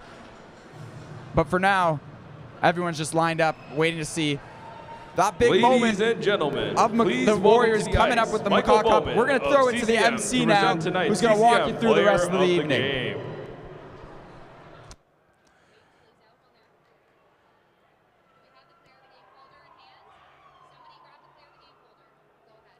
With 1 goal and 1 assist for the Waterloo Warriors, please put your hands together for number 16, Carly Orth, the 2024 OUA McCaw Cup CCM Player of the Game.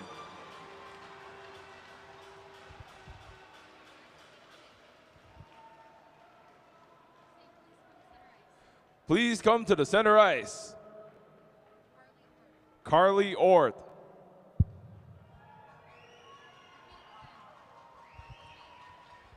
Number 16, Carly Orts, please come to the center of the ice for player of the game.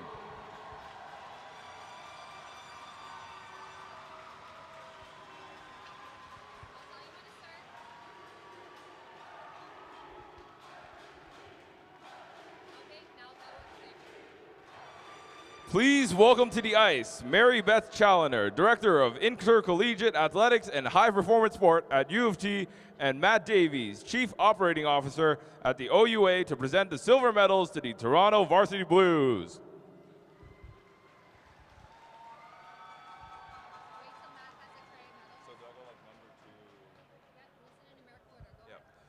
Number 2, Eiley McEwen.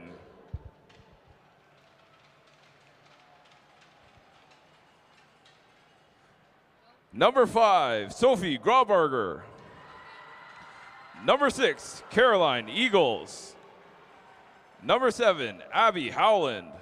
Number 8, Kaylee Chan. Number 9, Lauren Omoto. Number 10, Emma Irwin. Number 11, Natasha Atanasakos. Number 12, Taylor Trussler. Number 13, Aubrey Cole. Number 14, Juliette Blais-Savoie.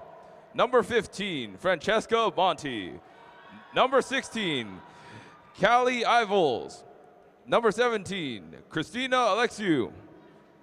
Number 18, Olivia Hilton. Number 19, Ashley Delahaye. Number 20, Emma Elders. Number 21, Avery Lee. Number 22, Isabella Greco. Number 23, Caitlin McKnight. Do I call Potter? Number 25, Madison Tiro. Number 26, Katie McKenna. Number 27, Nikki McDonald. Number 28, Abby Whitworth. Number 29, Taylor Delahaye. Number 30, Erica Fryer. Number 33, Carly Vance. And number 35, Madison Roche. All coaches? Head coach, Vicky Sunohara. Lead assistant coach, Kelly McDonald. Assistant coach, Peter McBride. Assistant coach, Kelly O'Hanlon. Goalie coach, Liz Knox. Video/skills coach, Stephanie Thompson. The Varsity Blues scout, Pat Paulin. Fitness and performance, Sabrina Borg. Staff therapist, Angela Song. Student therapist, Jamie Wade. Student therapist, Sam Lee. And student therapist, B. Chu. And communications, Jordan Hall.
And now, please welcome Rolly Webster, Director of Athletics and Recreation at U Waterloo, and Matt Davies, Chief Operating Officer of the OUA, to present the gold medals to the Waterloo Warriors.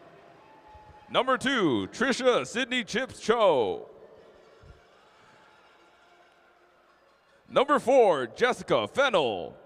Number 5, Sarah Irwin. Number 6, Erica Lei Taejong Porter. Number 7, Jalen Duffy. Number 9, Maja Hoover. Number 10, Brooklyn Cole. Number 11, Elizabeth Leonardon. Number 12, Andrea Murray. Number 14, Tegan Kennedy Gray. Number 16, Carly Orth. Number 17, Lauren Bell. Number 18, Megan Dick. Number 19, Olivia Parkinson. Number 20, Leah Erfurt. Number 21, Cassidy McCarthy. Number 22, Sarah Bestick. Number 23, Kiera Wraith. Number 24, Madison Pritchard. Number 25, Faith Natalie Mitchell. Number 32, Michaela Schnarr. Number 33, Kara Mark. Number 37, Emma Dodson. Number 42, Lindsay Atchison. Number 81, Kathy Vert. Number 86, Kaylee Luxury. Number 88, Tatum James. Number 91, Charlie Vanderpeer. Number 93, Madison Giampa. And number 97, Paige Wren.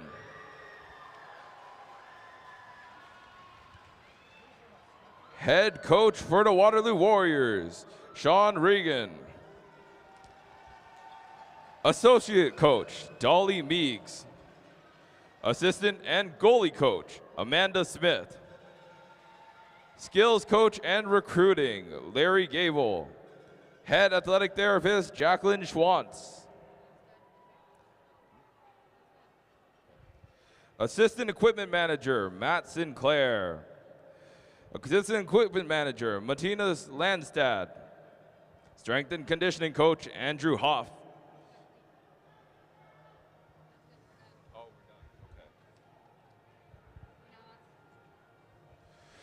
We now ask the captains of the Warriors to come forward to accept the McCaw Cup and Championship banner.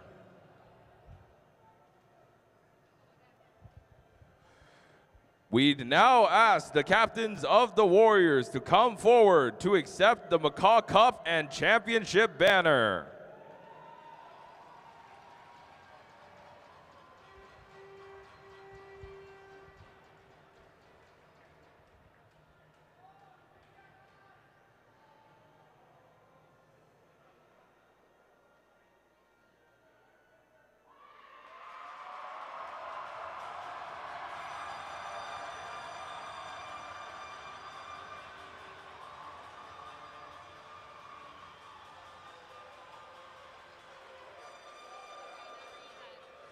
This concludes the 2023-24 OUA McCaw Cup, presented by CCM. On behalf of Ontario University Athletics and the University of Toronto, we thank you for attending tonight's game and wish both the Waterloo Warriors and Toronto Varsity Blues best of luck at the 2024 U Sports National Championship next week in Saskatoon.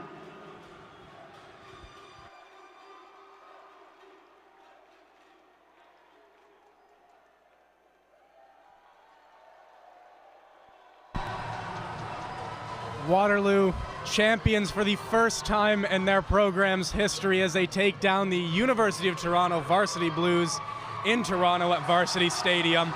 Both teams will head to Nationals in Saskatchewan very soon. Thank you all for tuning in to this OUA women's hockey season. From Andrew Foster and Matthew Issacow, have a great night, everybody.